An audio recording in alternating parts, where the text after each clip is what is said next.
안녕하세요, 여러분. 저는 올해 61세가 된 박정수라고 합니다. 캘리포니아 오렌지 카운티에서 IT 컨설팅 회사에 다니고 있어요. 30년 전인 1995년에 미국에 왔으니까 어느덧 미국 생활이 한국 생활보다 길어졌네요. 사실 오늘 이렇게 사연을 보내게 된 이유가 있어요. 얼마 전까지만 해도 저는 62세나 63세 정도의 조기 은퇴를 하려고 계획하고 있었거든요. 401k에도 120만 달러 정도 모았고 집도 15년 전에 모기지를 다 갚았으니까 경제적으로는 충분히 가능하다고 생각했어요. 그런데 막상 구체적으로 계산해 보니까 생각보다 훨씬 복잡하고 어려운 문제더라고요. 특히 의료보험 문제가 정말 큰 걸림돌이었어요. 결국 65세까지는 계속 일하기로 결정했는데 그 과정에서 느낀 점들을 여러분과 나누고 싶어서 이렇게 사연을 써봅니다. 먼저 제 상황을 좀 더 자세히 말씀드릴게요. 저희 부부는 둘 다 직장에 다니고 있어요. 제가 IT 컨설팅 회사에서 시니어 매니저로 일하고 있고 아내는 회계사무소에서 일해요. 연소득이 저는 15만 달러, 아내는 8만 달러 정도 되니까 합쳐서 23만 달러 정도예요. 아이들은 둘 다 대학을 졸업하고 독립했어요. 큰 아이는 28살로 뉴욕에서 투자은행에 다니고 작은 아이는 25살로 샌프란시스코에서 스타트업에 다니고 있어요. 다행히 아이들 교육비 부담도 끝났고 집도 2009년에 완전히 갚았으니까 큰 고정비는 없는 상태예요. 401k는 저 혼자 120만 달러, 아내 것까지 합치면 180만 달러 정도 있어요. 그리고 집값이 지금 시세로 130만 달러 정도 나와요. 2000년에 65만 달러에 샀는데 많이 올랐죠. 그래서 순자산으로는 300만 달러가 넘으니까 숫자상으로는 충분히 은퇴할 수 있을 것 같았어요. 실제로 작년 말쯤부터 진지하게 조기 은퇴를 고민하기 시작했어요. 회사 일이 점점 힘들어지기도 하고 젊은 직원들과의 세대 차이도 느끼고 있거든요. 특히 코로나 이후로 모든 게 디지털화되면서 적응하기가 쉽지 않더라고요. 그러던 중에 한국에 있는 고등학교 동창들과 화상통화를 할 기회가 있었어요. 그때 듣게 된 이야기가 저에게 큰 충격이었어요. 제 친구 중에 김모라는 친구가 있는데 얘는 대기업에서 임원까지 했던 친구예요. 그런데 57세에 명예퇴직을 하고 지금은 제주도에서 펜션을 운영하면서 살고 있대요. 야, 정수야. 나 이제 진짜 자유롭게 살고 있어. 아침에 일어나서 바다 보면서 커피 한 잔 마시는 게 이렇게 행복한 줄 몰랐다고 하더라고요. 또 다른 친구인 이모는 공무원이었는데 60세에 정년퇴직하고 지금은 등산 동호회 활동하면서 여유롭게 지내고 있어요. 매일 산에 가서 운동하고 오후에는 도서관에서 책 읽고 저녁에는 부인과 산책하면서 지내는데 정말 좋다고 하더라고요. 그 이야기들을 들으니까 정말 부러웠어요. 저도 빨리 은퇴해서 그런 자유로운 생활을 해보고 싶더라고요. 그래서 본격적으로 조기 은퇴 계획을 세우기 시작했어요. 처음에는 간단하게 생각했어요. 401k에서 돈을 빼서 생활하면 되지 뭐가 어렵나 싶었거든요. 그런데 막상 조사해보니까 59.5세 전에 401k에서 돈을 빼면 10% 페널티를 내야 한다는 걸 알게 됐어요. 다행히 55세에 회사를 그만두면 마지막 회사 401k에서는 페널티 없이 돈을 뺄 수 있다는 규정이 있더라고요. 그래서 62세에 은퇴하면 페널티는 문제 없겠다 싶었어요. 그런데 진짜 문제는 의료보험이었어요. 지금 회사에서 제공하는 의료보험은 정말 좋거든요. 월 보험료가 가족 기준으로 400달러 정도밖에 안 들어요. 회사에서 대부분을 부담해 주니까요. 그런데 회사를 그만두면 이 보험을 못 받잖아요. 처음에는 코브라 보험을 생각했어요. 코브라는 회사를 그만둬도 기존 보험을 18개월까지 유지할 수 있는 제도거든요. 그런데 문제는 비용이었어요.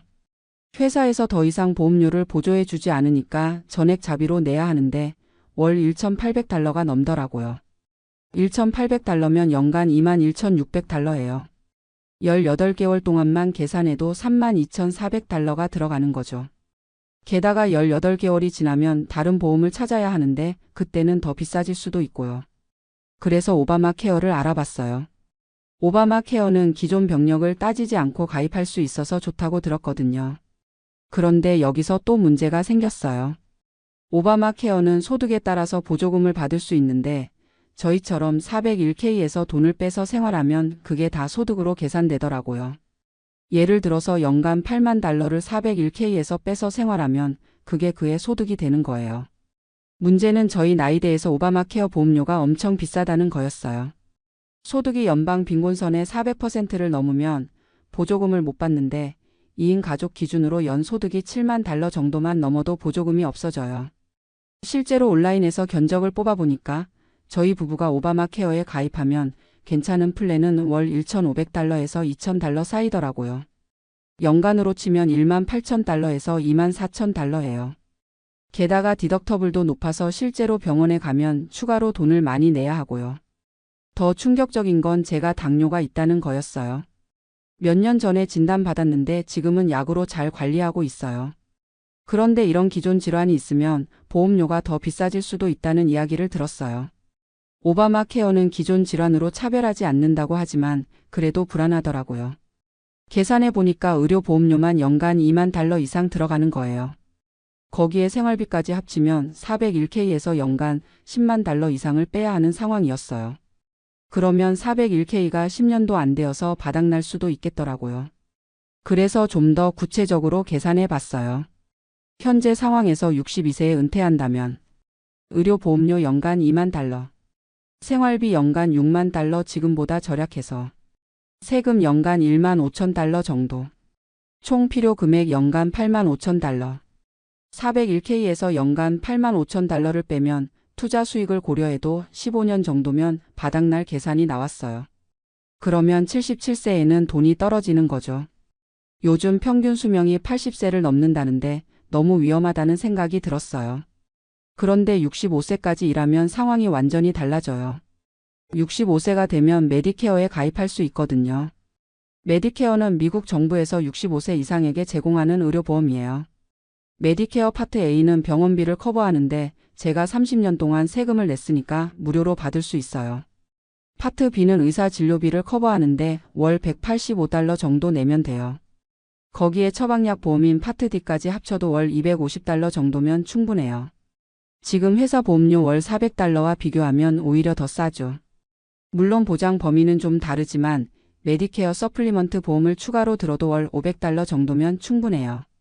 65세까지 일한다면 3년간 추가 소득 45만 달러 세전, 401k 추가 적립 10만 달러, 65세 이후 의료보험료 월 500달러 연간 6,000달러. 이렇게 계산하니까 65세까지 일하는 게 훨씬 안전하고 합리적이더라고요. 그런데 여기서 또 다른 장점을 발견했어요. 소셜 시큐리티 연금 문제예요. 소셜 시큐리티는 62세부터 받을 수 있지만 62세에 받으면 정액의 75%밖에 못 받아요. 67세가 정년인데 67세에 받으면 100%를 받을 수 있어요. 그리고 70세까지 늦추면 132%를 받을 수 있고요.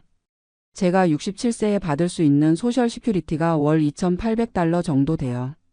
그런데 62세에 받으면 월 2,100달러밖에 못 받아요. 월 700달러 연간 8,400달러 차이예요. 평생 받는 거니까 엄청난 차이죠. 더구나 아내도 마찬가지예요. 아내는 59세니까 저보다 2년 늦게 은퇴할 수 있어요. 아내까지 고려하면 소셜 시큐리티만으로도 월 5,000달러 이상 받을 수 있어요. 이런 계산을 다 해보고 나니까 조기 은퇴는 정말 현실적이지 않다는 결론이 나왔어요. 한국 친구들처럼 57세, 60세에 은퇴하는 게 부럽기는 하지만 미국은 시스템이 다르니까 어쩔 수 없다는 생각이 들었어요. 하지만 이 과정에서 미국 시스템의 장점도 새롭게 발견했어요. 첫째, 일할 수 있는 나이가 높다는 거예요. 한국은 대부분 60세 정년이잖아요. 그런데 미국은 67세까지 일할 수 있고 나이 차별도 법으로 금지되어 있어요. 실제로 제 회사에도 70세가 넘어서까지 일하는 분들이 있거든요. 저도 61세인데 아직 체력이나 정신력에는 큰 문제가 없어요. 4년 정도 더 일하는 것도 충분히 가능하다고 생각해요. 오히려 계속 일하면서 사회적 활동을 유지하는 게 건강에도 좋을 것 같아요. 둘째, 메디케어 시스템이 정말 잘 되어 있다는 거예요. 처음에는 의료보험 때문에 걱정이 많았는데 알아보니까 메디케어가 생각보다 훨씬 좋더라고요. 한국에 있는 친구들 이야기를 들어보면 의료비 부담 때문에 힘들어하는 경우가 많아요. 특히 암이나 중병에 걸리면 비급여 항목 때문에 엄청난 돈이 들어간다고 하더라고요. 그런데 메디케어는 대부분의 의료비를 커버해줘요. 물론 100%는 아니지만 서플리먼트 보험까지 들면 본인 부담금이 거의 없어져요. 특히 입원비나 수술비 같은 큰 의료비는 거의 다 커버되니까 안심이 돼요. 셋째, 401k와 소셜 시큐리티를 합치면 은퇴 후 소득이 상당히 괜찮다는 거예요. 65세에 은퇴한다면 401k에 140만 달러 정도 있을 거예요. 4% 룰을 적용하면 연간 5만 6천 달러를 뺄 수 있어요.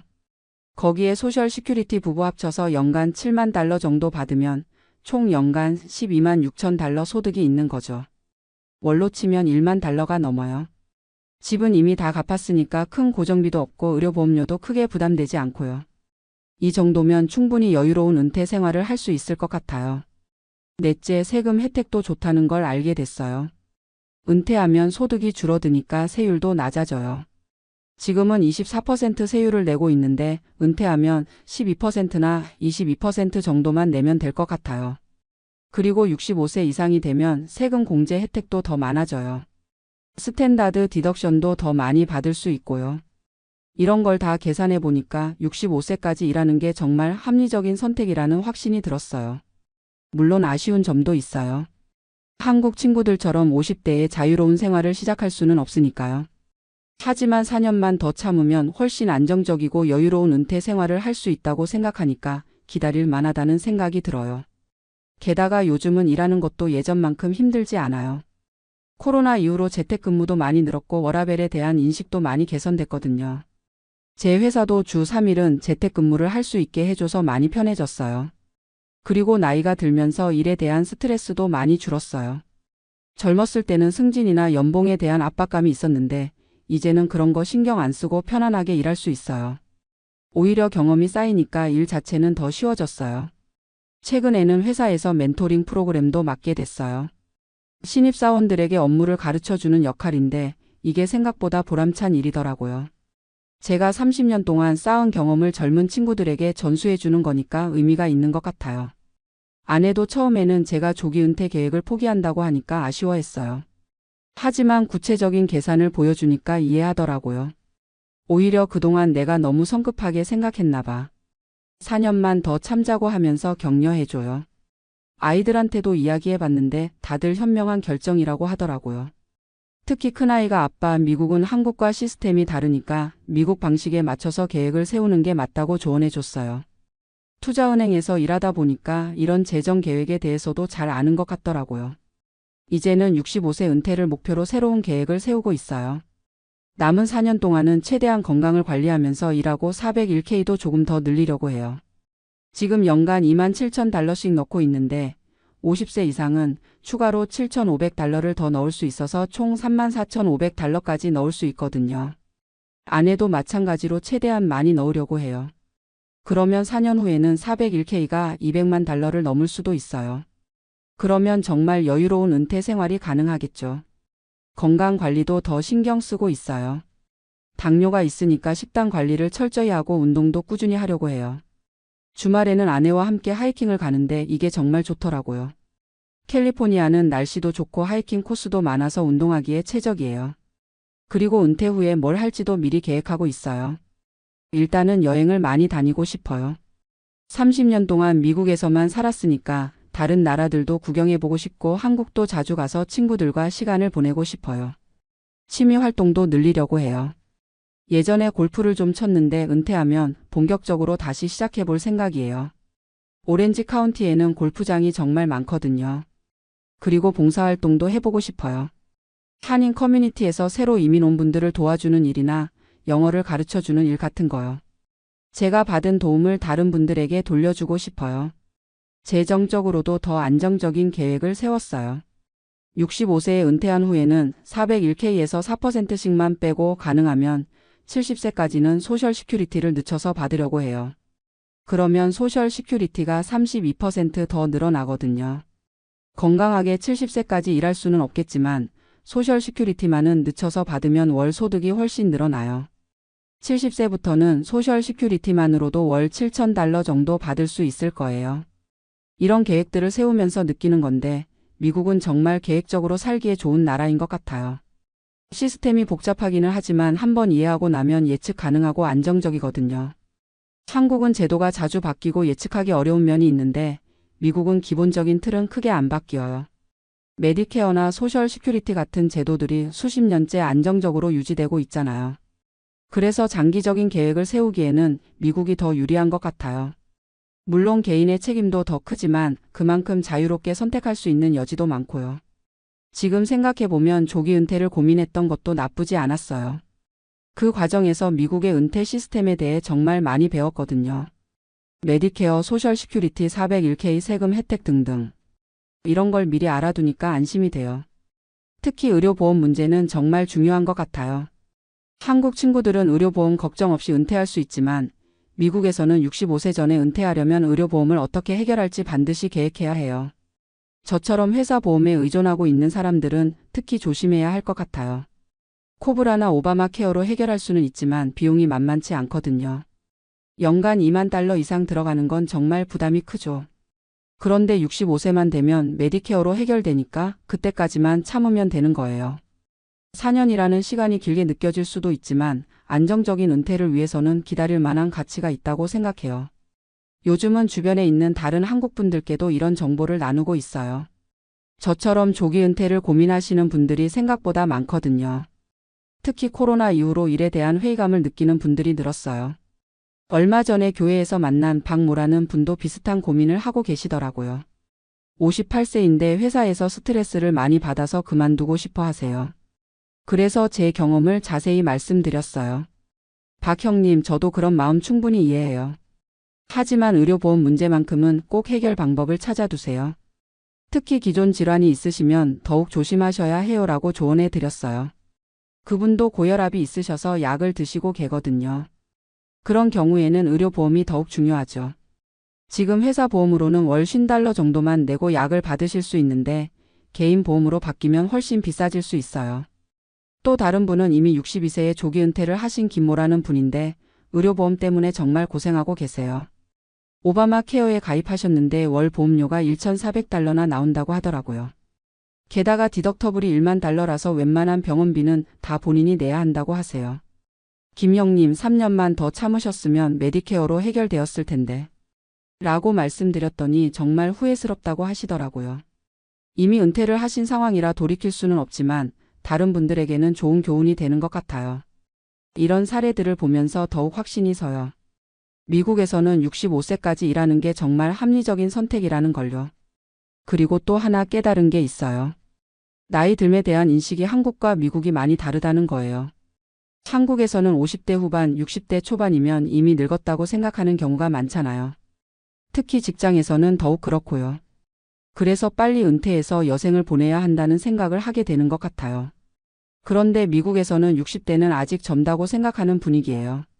실제로 제 회사에도 65세, 70세까지 일하시는 분들이 많아요. 그리고 그분들이 정말 활기차게 일하세요. 저희 부서의 톰이라는 동료는 68세인데 아직도 새로운 기술을 배우고 프로젝트를 리드하고 있어요. 나이는 숫자일 뿐이야.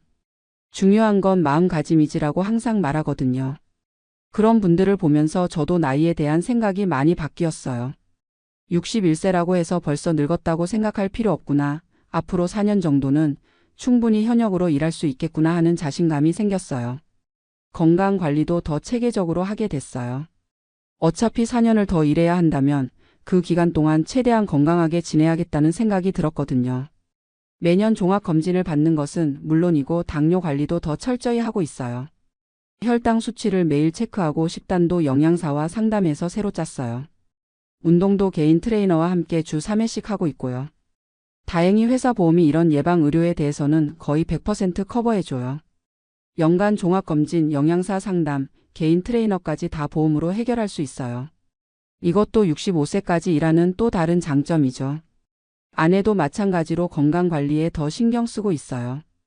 특히 갱년기 증상 때문에 고생하고 있는데 호르몬 치료도 보험으로 받을 수 있어서 많이 도움이 되고 있어요. 이런 걸 보면 미국의 직장 보험 시스템이 정말 잘 되어 있다는 생각이 들어요. 예방 의료부터 치료까지 포괄적으로 커버해 주니까 안심이 돼요. 최근에는 은퇴 후 계획도 더 구체적으로 세우고 있어요. 일단 65세에 은퇴하면 첫 번째로 하고 싶은 게 한국 여행이에요. 30년 만에 제대로 된 한국 여행을 해보고 싶거든요. 그동안은 부모님 문안이나 간단한 일로만 한국에 갔었는데 이제는 정말 여행다운 여행을 해보고 싶어요. 친구들도 만나고 맛있는 음식도 먹고 관광도 하고요. 특히 제주도에 있는 김모 친구를 꼭 만나보고 싶어요. 펜션도 구경해보고 제주도의 아름다운 자연도 감상해보고 싶고요. 그때는 정말 자유로운 마음으로 여행할 수 있을 것 같아요. 그리고 미국 내에서도 가보고 싶은 곳들이 많아요. 캘리포니아에 30년 동안 살면서도 정작 미국의 다른 지역은 많이 못 가봤거든요. 은퇴하면 RV를 렌트해서 전국을 돌아다니는 것도 해보고 싶어요. 특히 국립공원들을 많이 가보고 싶어요. 옐로스톤, 그랜드 캐니언, 요세미티 등등. 이런 곳들을 시간에 쫓기지 않고 천천히 둘러보고 싶어요. 손자, 손녀들과 보내는 시간도 늘리고 싶어요. 큰아이가 내년에 결혼할 예정인데 몇 년 후면 손주가 생길 수도 있잖아요. 그때는 할아버지 역할도 제대로 해보고 싶어요. 지금은 일 때문에 바빠서 아이들과 시간을 많이 못 보내는데 은퇴하면 자주 만날 수 있을 거예요. 뉴욕이나 샌프란시스코에 놀러 가서 며칠씩 지낼 수도 있고요. 취미 생활도 본격적으로 해보고 싶어요. 예전에 사진 찍는 걸 좋아했는데 요즘은 카메라를 거의 안 만지게 되더라고요. 은퇴하면 좋은 카메라도 하나 사고 사진 동호회도 가입해서 활동해보고 싶어요. 그리고 한국어도 다시 공부해보고 싶어요. 30년 동안 영어만 쓰다 보니까 한국어 실력이 많이 떨어진 것 같거든요. 특히 요즘 한국에서 쓰는 신조어들은 거의 모르겠어요. 한국 친구들과 대화할 때도 가끔 답답할 때가 있고요. 한인 커뮤니티 활동도 더 적극적으로 해보고 싶어요. 지금은 교회 정도만 다니고 있는데 은퇴하면 한인회나 다른 단체 활동도 해보고 싶어요. 새로 이민 온 분들에게 도움도 되고 싶고요. 특히 저처럼 IT 분야에서 일하려는 분들에게는 제 경험을 나눠주고 싶어요. 30년 동안 이 분야에서 일하면서 쌓은 노하우들이 있거든요. 그런 걸 후배들에게 전수해주는 것도 의미 있는 일이라고 생각해요. 이런 계획들을 세우다 보니까 시간이 금방 갈 것 같아요. 4년이라는 시간이 처음에는 길게 느껴졌는데 이제는 충분히 기다릴 만한 시간이라는 생각이 들어요. 그리고 무엇보다 마음이 편해졌어요. 처음에 조기 은퇴를 포기했을 때는 좀 아쉽고 답답한 마음이 있었거든요. 한국 친구들은 자유롭게 사는데 나만 계속 일해야 한다는 생각에 우울하기도 했고요. 하지만 이제는 오히려 감사한 마음이 들어요. 61세까지도 건강하게 일할 수 있다는 것, 안정적인 소득이 있다는 것, 좋은 의료보험을 받을 수 있다는 것. 이런 것들이 다 감사한 일이라는 걸 깨달았어요. 한국 친구들 중에는 조기 은퇴를 했지만 경제적으로 힘들어하는 경우도 있거든요. 특히 의료비나 생활비 부담 때문에 다시 일자리를 찾는 분들도 있다고 하더라고요. 그런 이야기들을 들으면서 저는 정말 현명한 선택을 했다는 확신이 들어요. 4년만 더 참으면 훨씬 안정적이고 여유로운 은퇴 생활을 할 수 있으니까요. 아내도 이제는 완전히 동의해요. 여보, 우리가 성급하게 생각했네. 미국은 미국만의 시스템이 있으니까 그에 맞춰서 계획을 세우는 게 맞아라고 하면서 격려해줘요. 아이들도 저희 결정을 지지해줘요. 특히 작은 아이가 아빠, 엄마 건강하게 오래 일하시는 게 최고예요. 저희도 그런 부모님이 자랑스러워요라고 하더라고요. 이런 가족들의 지지가 있어서 더욱 힘이 나는 것 같아요. 요즘은 일하는 것도 예전보다 훨씬 즐거워요. 65세까지라는 명확한 목표가 있으니까 마음이 편하거든요. 스트레스를 받을 일도 별로 없고 그냥 편안한 마음으로 일하고 있어요. 회사에서도 저를 시니어 멤버로 인정해주고 있어요. 중요한 결정을 할 때 의견을 물어보기도 하고 신입사원 교육도 맡겨주고요. 이런 역할들이 생각보다 보람 있더라고요. 특히 요즘 젊은 친구들은 정말 똑똑해요. 새로운 기술을 배우는 속도도 빠르고 창의적인 아이디어도 많고요. 그런 친구들과 일하면서 저도 많이 배우고 있어요. 제가 경험을 알려주고 젊은 친구들이 새로운 기술을 알려주고 이런 식으로 서로 도우면서 일하니까 정말 좋은 시너지가 나는 것 같아요. 이제 마지막으로 하고 싶은 말이 있어요. 미국에서 은퇴를 준비하시는 모든 분들께 드리고 싶은 조언인데요. 조기 은퇴를 꿈꾸는 것은 좋지만 반드시 현실적인 계산을 해보시기 바라요. 특히 의료보험 문제는 정말 중요해요. 65세 전에 은퇴하려면 연간 $20,000 이상의 의료보험료를 각오해야 해요. 이게 정말 큰 부담이거든요. 그리고 401k에서 돈을 빼는 것도 신중하게 계산해 보세요. 조기 인출 페널티는 물론이고 세금 문제도 복잡해요. 전문가와 상담해 보시는 걸 추천해요. 소셜 시큐리티도 마찬가지예요. 62세에 받으면 평생 30% 적게 받아야 해요. 이게 얼마나 큰 손실인지 꼭 계산해 보세요. 반대로 65세까지 일하면 얻는 장점들도 많아요. 메디케어로 의료보험 문제가 해결되고 401k도 더 늘릴 수 있고 소셜 시큐리티도 더 많이 받을 수 있어요. 무엇보다 마음의 안정이 달라져요. 경제적으로 여유로운 은퇴를 할 수 있다는 확신이 있으면 정말 편안해져요. 저도 처음에는 조기 은퇴를 포기하는 게 아쉬웠지만 이제는 정말 현명한 선택이었다고 생각해요. 4년 후에는 훨씬 여유롭고 안정적인 은퇴 생활을 할 수 있을 거예요. 한국 친구들처럼 50대에 자유로운 생활을 시작할 수는 없지만 대신 60대 후반부터는 정말 걱정 없는 자유로운 생활을 할 수 있어요. 이것도 나쁘지 않은 선택이라고 생각해요. 미국은 한국과 시스템이 다르니까 미국 방식에 맞춰서 계획을 세우는 게 중요한 것 같아요. 그러면 분명히 좋은 결과가 있을 거예요. 제 경험이 비슷한 고민을 하고 계신 분들에게 조금이라도 도움이 되었으면 좋겠어요. 모든 분들이 건강하고 여유로운 은퇴 생활을 하실 수 있기를 진심으로 바랍니다. 감사합니다.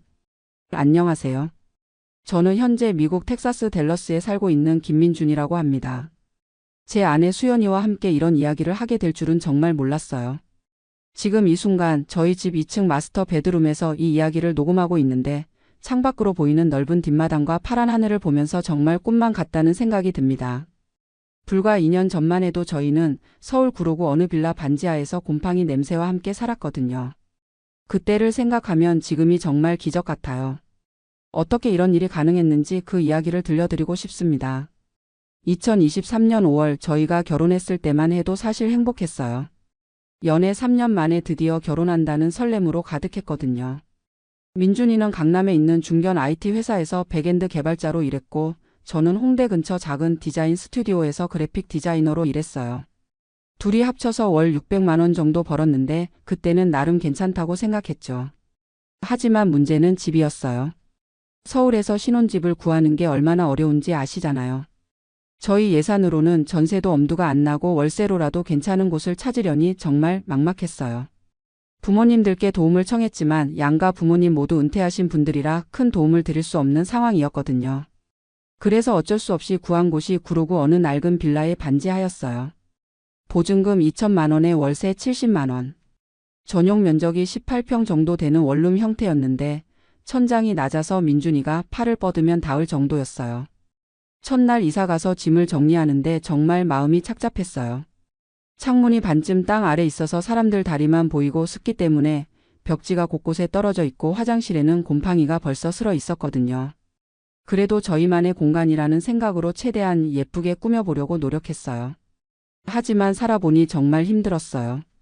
우선 습기가 심해서 빨래를 말려도 잘 안 말랐어요. 제습기를 틀어도 하루 종일 돌려야 했고 전기세가 장난이 아니었죠. 여름에는 반지하라서 에어컨을 틀어도 시원하지 않았고 겨울에는 바닥이 차가워서 발이 얼었어요. 그리고 무엇보다 소음이 심했어요. 위층에서 조금만 움직여도 쿵쿵 소리가 나고 밤늦게 귀가하는 사람들 발소리에 잠을 깰 때가 많았어요. 수연이가 워낙 예민한 편이라 스트레스를 많이 받았어요. 생활비도 만만치 않았어요. 월세 70만 원에 관리비 10만 원, 그리고 각종 공과금까지 합치면 매달 집에만 100만 원 가까이 나갔어요. 거기에 교통비, 식비, 통신비 등등 기본 생활비까지 하면 저희 수입의 대부분이 빠져나갔죠. 그런데 정말 절망적이었던 건 미래에 대한 희망이 안 보인다는 거였어요. 아무리 열심히 일해도 서울에서 내 집 마련은 꿈도 꿀 수 없었거든요. 저희가 살던 동네에서도 투룸 전세가 3억 5천만 원, 4억 원씩 하는데 언제 그 돈을 모으겠어요? 민준이 회사에서도 스트레스가 심했어요. 한국 IT 업계 특성상 야근이 일상이었거든요. 보통 밤 10시나 11시에 퇴근하는 게 당연했고 프로젝트 마감이 다가오면 새벽까지 일하는 날도 많았어요. 주말에도 긴급한 일이 있으면 출근해야 했고요.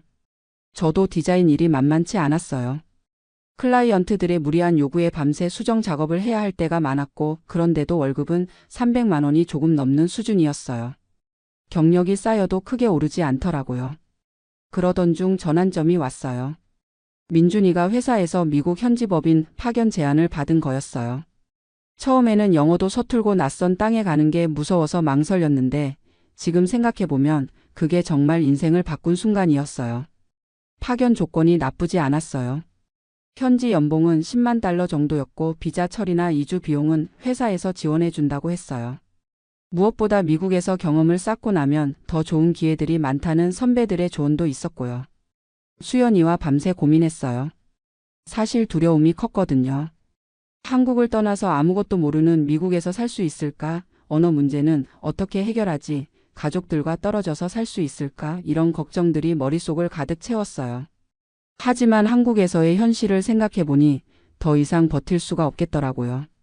이대로 계속 살면 반지하에서 벗어날 수도 없고 아이를 가져도 제대로 키울 환경도 안 되고 노후 준비는 언감생심이고요. 그래서 2023년 12월 마침내 미국행을 결정했어요. 모든 걸 정리하고 텍사스 댈러스로 떠났죠. 미국에 도착한 첫날을 잊을 수가 없어요. 댈러스 공항에서 나와서 택시를 타고 회사에서 임시로 구해준 아파트로 가는데 도로가 얼마나 넓은지 하늘이 얼마나 높고 푸른지 정말 다른 세상에 온 것 같았어요. 임시 숙소는 회사 근처 아파트 단지였는데 한국의 오피스텔 같은 느낌이었지만 훨씬 넓고 깨끗했어요. 침실과 거실이 분리되어 있고 주방도 제대로 갖춰져 있고 무엇보다 창문이 커서 햇빛이 쏟아져 들어왔어요. 수연이가 창문 앞에 서서 울먹울먹 하더라고요. 여보, 햇빛이 이렇게 많이 들어와도 되는 거야? 하면서요. 서울 반지하에서는 하루 종일 형광등을 켜고 살았거든요. 처음 몇 달은 적응하느라 정말 힘들었어요. 영어로 일하는 것도 어려웠고 장 보는 것부터 은행 업무, 휴대폰 개통까지 모든 게 낯설었어요. 수연이는 아직 취업 비자가 나오지 않아서 집에만 있어야 했는데 외로움을 많이 탔어요. 하지만 조금씩 적응해가면서 미국 생활의 장점들을 느끼기 시작했어요. 우선 민준이 회사 문화가 완전히 달랐어요. 오후 5시면 대부분 퇴근하고 주말에는 절대 일하지 않는 분위기였어요. 야근을 하더라도 초과 근무 수당을 확실히 주고 유급 휴가도 제대로 쓸 수 있었고요. 무엇보다 놀라웠던 건 동료들의 반응이었어요. 한국에서는 정시 퇴근하면 눈치를 줬는데 여기서는 오히려 늦게까지 있으면 왜 집에 안 가? 하고 걱정해 주더라고요. 몇 달 후 수연이도 현지 디자인 회사에 취업했어요. 영어가 완벽하지 않았지만 포트폴리오를 보고 실력을 인정해 준 거죠. 연봉도 한국에서보다 훨씬 좋았어요. 그러면서 자연스럽게 집을 사야겠다는 생각이 들었어요. 계속 렌트를 내는 것보다는 모기지를 내서 집을 사는 게 낫겠더라고요. 미국에서는 신용 기록이 중요한데 모기지를 제때 갚으면 신용 점수도 올라간다고 하더라고요. 부동산 에이전트를 만나서 상담을 받았는데 정말 놀랐어요. 저희 수입이면 40만 달러 정도 집까지는 살 수 있다고 하는 거예요. 한국 돈으로 5억 원 정도인데 서울에서는 꿈도 꿀 수 없는 금액이잖아요. 처음에는 반신반의했어요. 정말 저희가 그런 집을 살 수 있을까?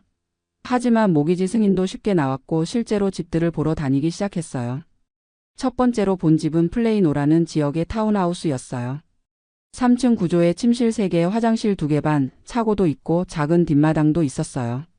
한국으로 치면 40평 정도 되는 크기였는데 가격이 35만 달러더라고요. 수연이랑 둘이 집안을 돌아보는데 정말 말이 안 나왔어요. 거실 천장이 얼마나 높은지, 주방이 얼마나 넓은지, 마스터 베드룸에 화장실이 딸려 있고 옷방까지 있는 게 신기했어요. 하지만 더 좋은 집이 있다고 해서 계속 찾아봤어요. 그러다가 현재 저희가 살고 있는 집을 발견했죠. 댈러스 북쪽 프리스코라는 지역인데 신도시라서 모든 게 새롭고 깨끗해요. 2층 단독주택이고 침실 4개에 화장실 3개, 차고는 차 2대를 댈 수 있고 뒷마당은 정말 넓어요. 전체 면적이 2,800 스퀘어피트니까 한국으로 치면 80평 정도 돼요. 가격이 42만 달러였는데 한국 돈으로 5억 5천만 원 정도였어요. 서울에서 5억 5천만 원이면 어떤 집을 살 수 있을까요? 강남은 당연히 안 되고 강북이나 경기도 변두리 가서도 투룸 아파트 정도일 거예요. 그런데 여기서는 이렇게 큰 단독주택을 살 수 있다니 정말 꿈만 같았어요. 집을 계약하고 모기지 절차를 밟는 동안에도 실감이 안 났어요. 다운 페이먼트로 8만 달러를 냈고 나머지 34만 달러는 30년 모기지로 받았어요. 이자율이 6.5%였는데 월 모기지 페이먼트가 2,100달러 정도 나왔어요. 한국 돈으로 매달 280만 원 정도인데 저희 수입을 생각하면 충분히 감당할 수 있는 수준이었어요. 오히려 서울에서 전세금 대출 이자 내는 것보다 낫죠. 입주하던 날을 평생 잊을 수 없을 것 같아요. 2024년 9월 15일 맑은 가을 날이었어요. 무버들이 저희 짐을 옮겨주는 동안 수연이랑 빈집 안을 돌아다녔어요. 1층에 들어서니 거실이 정말 넓더라고요. 천장이 15피트는 되는 것 같고 큰 창문으로 햇빛이 쏟아져 들어와요. 주방은 아일랜드 형태로 되어 있어서 요리하면서도 거실에 있는 사람들과 대화할 수 있고요. 2층으로 올라가니 마스터 베드룸이 나와요. 침실만 한국의 원룸만 한데 거기에 욕실이랑 워크인 클로젯이 따로 있어요. 욕조도 있고 샤워부스도 따로 있고 세면대는 2개씩이나 있더라고요. 수연이가 마스터 베드룸 창가에 서서 밖을 내다보는데 갑자기 울기 시작하더라고요. 저도 덩달아 울컥했어요. 여보, 우리가 정말 이런 집에서 살 수 있는 거야? 하면서요. 뒷마당도 정말 좋아요. 잔디가 깔려 있고 나중에 아이들 놀이터도 만들 수 있을 정도로 넓어요. 바베큐 파티도 할 수 있고 정원도 가꿀 수 있어요. 무엇보다 이 동네가 정말 좋아요. 새로 개발된 지역이라 모든 게 깨끗하고 학군도 좋대요. 나중에 아이가 생기면 좋은 학교에 보낼 수 있다는 생각에 마음이 놓였어요. 이사 온 지 몇 달 지나면서 정말 많은 변화를 느꼈어요. 우선 생활 자체가 여유로워졌어요. 공간이 넓으니까 답답함이 없고 방마다 용도를 나눠서 쓸 수 있어요. 한 방은 민준이 홈오피스로 쓰고 한 방은 제가 작업실로 쓰고 게스트룸도 따로 있어요. 아침에 일어나서 뒷마당으로 나가면 새들이 지저귀고 공기가 정말 깨끗해요. 서울에서는 미세먼지 때문에 창문도 잘 못 열었는데 여기서는 날마다 창문을 활짝 열어놓고 지내요. 생활비도 생각보다 많이 안 들어요. 집이 넓어졌는데도 유틸리티 비용은 한국과 비슷해요. 전기, 가스, 수도, 인터넷 다 합쳐서 월 $200 정도니까요. 프로퍼티 텍스가 좀 있긴 하지만 한국에서 월세 내던 것보다는 훨씬 나아요. 장 보는 것도 편해요. 집 근처에 큰 마트들이 많고 차고에서 바로 집 안으로 들어갈 수 있어서 짐 옮기기도 편하고요. 한국에서는 계단으로 무거운 짐을 들고 올라가야 했는데 여기서는 그런 고생이 없어요. 무엇보다 집값이 계속 오르고 있어요. 저희가 산 지 1년도 안 됐는데 벌써 10% 정도 올랐대요. 집이 투자 수단이 되는 거죠. 한국에서는 집값이 너무 높아서 엄두도 못 냈는데 여기서는 집을 사는 게 당연한 일로 여겨져요. 요즘 한국에 있는 친구들이나 가족들과 영상통화를 할 때면 정말 미안한 마음이 들어요. 저희는 이렇게 좋은 환경에서 살고 있는데 한국에서는 여전히 좁은 집에서 힘들게 살고 있거든요. 특히 대학 동기들 이야기를 들으면 마음이 아파요. 결혼한 친구들은 아직도 전세 대출로 힘들어하고 아이가 생긴 친구는 육아와 일을 병행하느라 정말 힘들어해요. 사교육비 걱정에 밤잠을 못 이룬다는 친구도 있고요. 한국의 부동산 시장을 보면 정말 절망적이에요. 집값은 계속 오르는데 일반 사람들 월급은 그대로니까 내 집 마련은 점점 더 어려워지잖아요. 저희가 만약 한국에 남아 있었다면 지금도 반지하에서 살고 있을 거예요. 여기서는 정말 다르더라고요. 물론 지역마다 차이는 있지만 평범한 직장인도 충분히 괜찮은 집에서 살 수 있어요. 저희 동네만 봐도 다양한 직업을 가진 사람들이 비슷한 집에서 살고 있어요. 이웃들도 정말 좋아요. 처음에는 외국인이라서 차별받을까봐 걱정했는데 오히려 따뜻하게 대해줘요. 특히 옆집 로버트 아저씨는 정원 관리하는 법도 알려주고 추수감사절에는 터키까지 나눠주셨어요. 동네 전체 분위기가 평화로워요. 아이들이 길에서 자전거 타고 놀고 어른들은 조깅하고 주말에는 가족들이 뒷마당에서 바베큐 파티하는 소리가 들려요. 정말 영화에서나 봤던 미국의 교회 풍경이에요.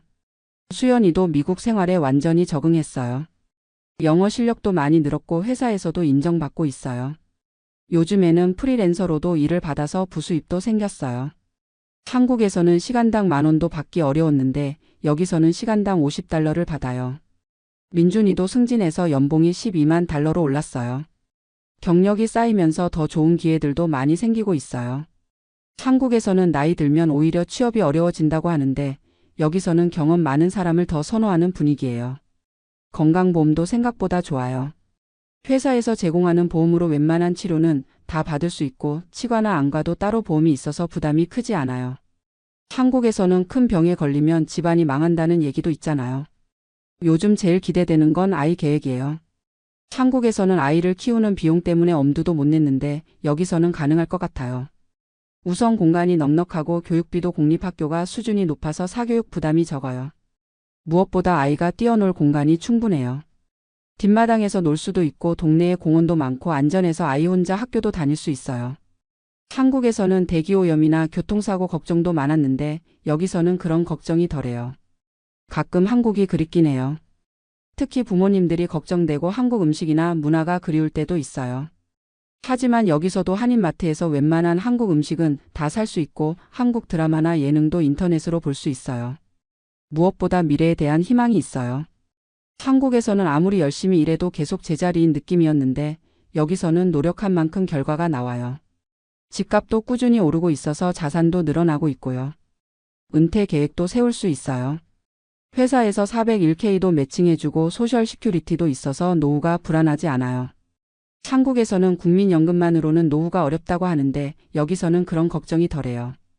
지금 이 순간 저희 집 2층 마스터 베드룸에서 이 이야기를 하고 있는데 정말 감격스러워요. 불과 2년 전 서울 반지하에서 곰팡이 냄새와 함께 살던 저희가 이렇게 넓고 쾌적한 집에서 살게 될 줄 누가 알았겠어요.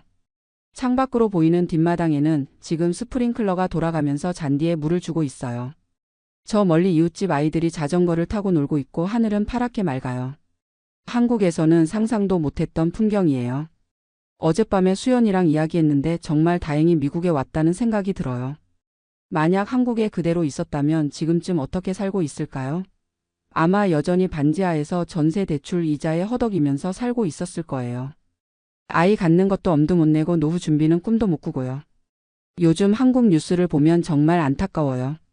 청년들이 집 때문에 결혼도 미루고 아이 낳기도 포기한다잖아요. 저희도 한국에 있었다면 똑같았을 거예요. 반지하에서 아이를 키울 수는 없으니까요. 여기서는 정말 다른 인생을 살고 있어요. 주말이면 집 근처 호수에 가서 산책도 하고 다운타운에 가서 콘서트나 스포츠 경기도 봐요. 댈러스 매버릭스 농구 경기를 처음 봤을 때는 정말 신기했어요. 한국에서는 그런 여가 생활을 즐길 여유도 없었거든요. 음식도 생각보다 다양해요. 물론 한국 음식이 그립긴 하지만 여기서도 한인타운에 가면 웬만한 한국 식당은 다 있어요. 그리고 멕시칸, 이탈리안, 인디안 음식 등 정말 다양한 나라 음식을 맛볼 수 있어요. 쇼핑도 편해요. 아마존으로 주문하면 다음날 바로 집 앞에 배송되고 코스트코 같은 대형 마트에서 한 번에 많이 사서 차고에 보관할 수 있어요. 한국에서는 차도 없고 집도 좁아서 그런 쇼핑이 불가능했죠. 운전하는 것도 재미있어요. 도로가 넓고 주차 공간도 충분해서 스트레스가 없어요. 한국에서는 주차할 곳 찾느라 동네를 몇 바퀴씩 돌았는데 여기서는 어디든 주차 공간이 넉넉해요. 날씨도 좋아요. 텍사스가 더우긴 하지만 습도가 낮아서 한국의 찜통 더위보다는 견딜만해요. 겨울에는 거의 눈이 안 와서 좋고요. 무엇보다 미세먼지가 없어서 매일 파란 하늘을 볼 수 있어요. 수연이가 요즘 정원 가꾸기에 빠져 있어요. 뒷마당에 토마토, 상추, 고추 같은 채소들을 키우고 있는데 직접 기른 채소로 요리하니까 정말 맛있어요. 한국에서는 베란다에 화분 몇 개가 전부였는데 여기서는 진짜 정원을 가질 수 있어요. 이웃들과의 관계도 좋아요. 언어가 완벽하지 않아도 서로 배려하고 도와줘요. 특히 우리가 아시안이라고 차별하지 않고 오히려 다양성을 존중하는 분위기예요. 아이들도 다양한 인종의 친구들과 어울려 놀아서 글로벌한 감각을 기를 수 있을 것 같아요. 가끔 한국에 있는 가족들과 화상통화를 할 때 미안한 마음이 들어요. 저희 집을 보여주면 다들 부러워하는데 동시에 씁쓸해 하시는 것 같거든요. 너희는 좋겠다 하시면서도 우리도 그런 집에서 살고 싶다 하는 표정이 역력해요. 부모님들께서는 처음에 걱정을 많이 하셨어요.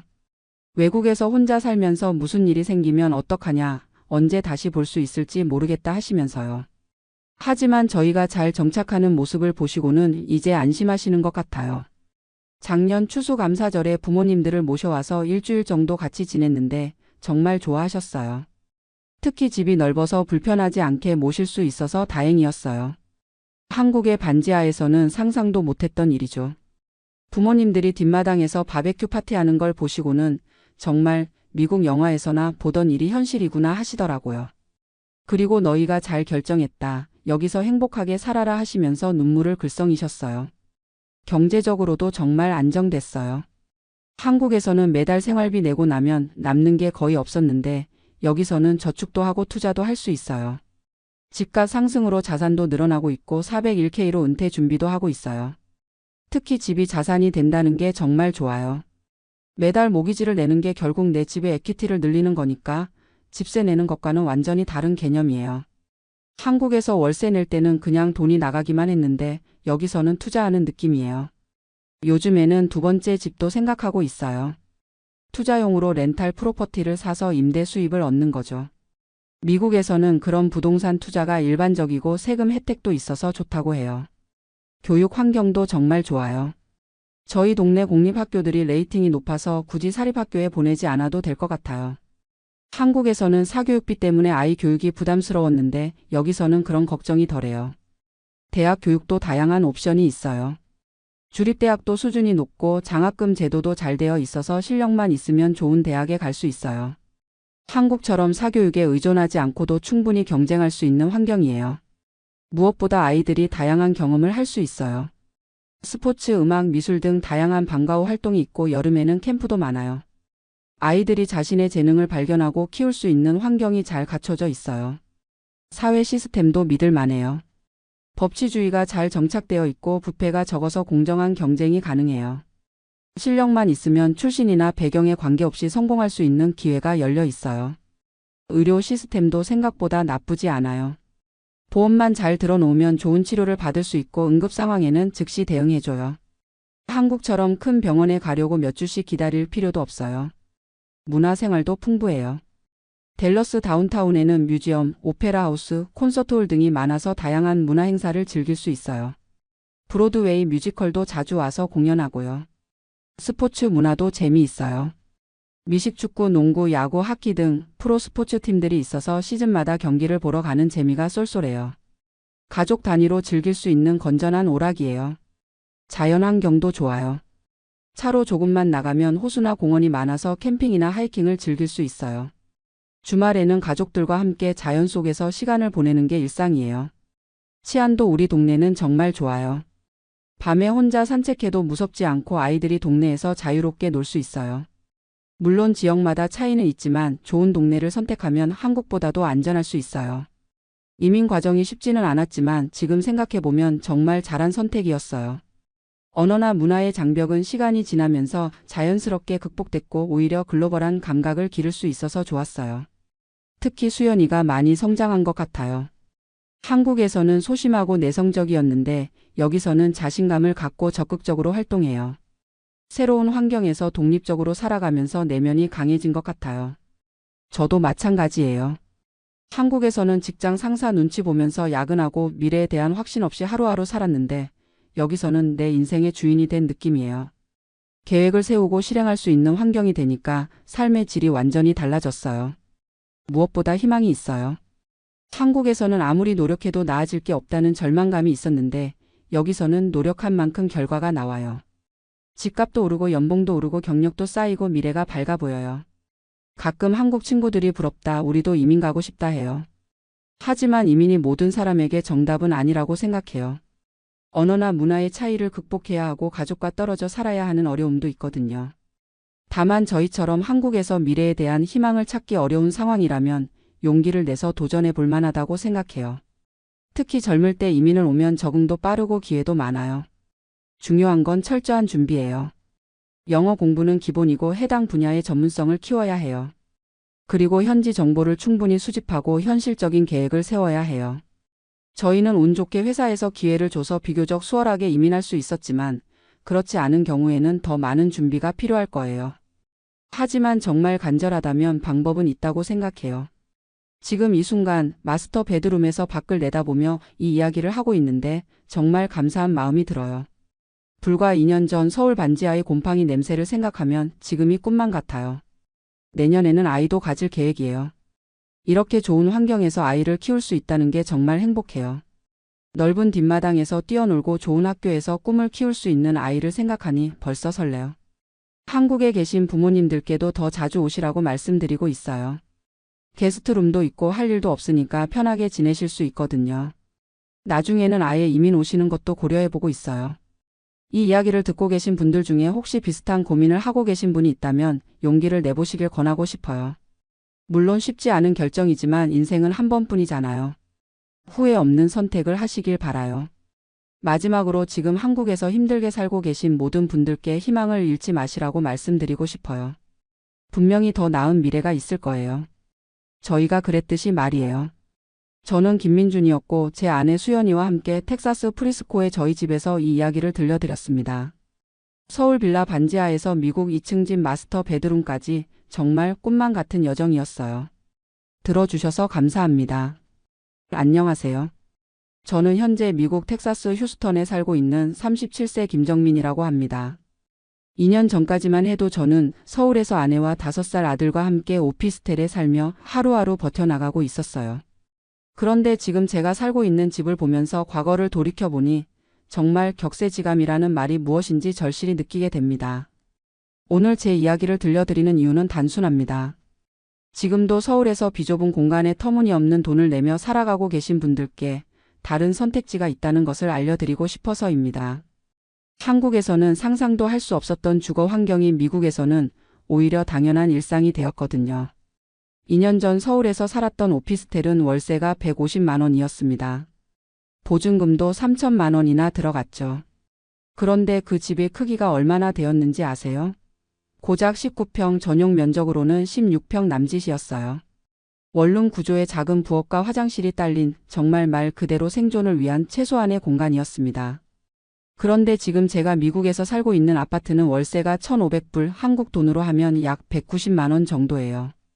서울보다 월세가 40만 원 정도 더 비싸다고 생각하실 수도 있겠지만 공간의 차이를 보시면 깜짝 놀라실 거예요. 제가 지금 살고 있는 집은 평수로 따지면 30평이 넘습니다. 정확히는 1180 스퀘어 피트, 한국 평수로 33평이에요. 서울에서 16평에 150만 원을 냈다면 평당 약 9만 4천 원 정도였죠. 그런데 지금 미국에서는 33평에 190만 원을 내니까 평당 약 5만 7천 원입니다. 공간 효율성으로 따지면 미국이 거의 절반 가격인 셈이죠. 하지만 이건 단순한 숫자 비교일 뿐이에요. 실제 생활의 질을 비교하면 그 차이는 상상을 초월합니다. 제가 서울에서 살았던 오피스텔을 떠올려보면 지금도 답답함이 느껴져요. 현관문을 열고 들어서면 바로 눈앞에 부엌이 있었고 그 옆에 작은 테이블 하나 놓을 공간이 전부였어요. 침대를 놓으면 나머지 공간은 고작 사람 한 명이 겨우 돌아다닐 수 있을 정도였죠. 아들이 놀 공간이라고는 침대 앞 조그만 바닥이 전부였어요. 특히 기억에 남는 건 아들이 친구를 집에 데려오고 싶다고 했을 때였어요. 그런데 집이 너무 좁아서 친구 한 명만 와도 어른 둘, 아이 둘이 같은 공간에 있으면 정말 숨이 막힐 지경이었거든요. 결국 아들에게 집이 너무 좁아서 친구는 다음에 초대하자라고 말해야 했는데 그때 아들의 실망한 표정을 지금도 잊을 수가 없어요. 그런데 지금 제가 살고 있는 미국 집은 어떤가요? 현관문을 열고 들어서면 넓은 거실이 펼쳐져요. 거실만 해도 서울 오피스텔 전체보다 클 정도예요. 소파를 놓고 TV를 놓고 커피 테이블을 놓아도 여전히 여유 공간이 남아요. 아들이 거실에서 친구들과 함께 레고를 가지고 놀아도 어른들이 지나다니는데 전혀 지장이 없어요. 침실은 3개나 있어요. 마스터 베드룸은 침대와 옷장, 화장대를 놓고도 요가를 할 수 있을 정도로 넓고 아들 방은 침대와 책상, 장난감 상자들을 놓고도 공간이 남아요. 게다가 방 하나는 아예 서재로 쓰고 있어요. 제가 재택근무할 때 쓰는 사무실이죠. 화장실도 2개예요.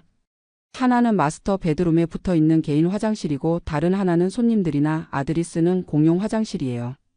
서울에서는 화장실 하나 때문에 가족끼리 아침마다 순서를 기다려야 했는데 지금은 그런 스트레스가 전혀 없어요.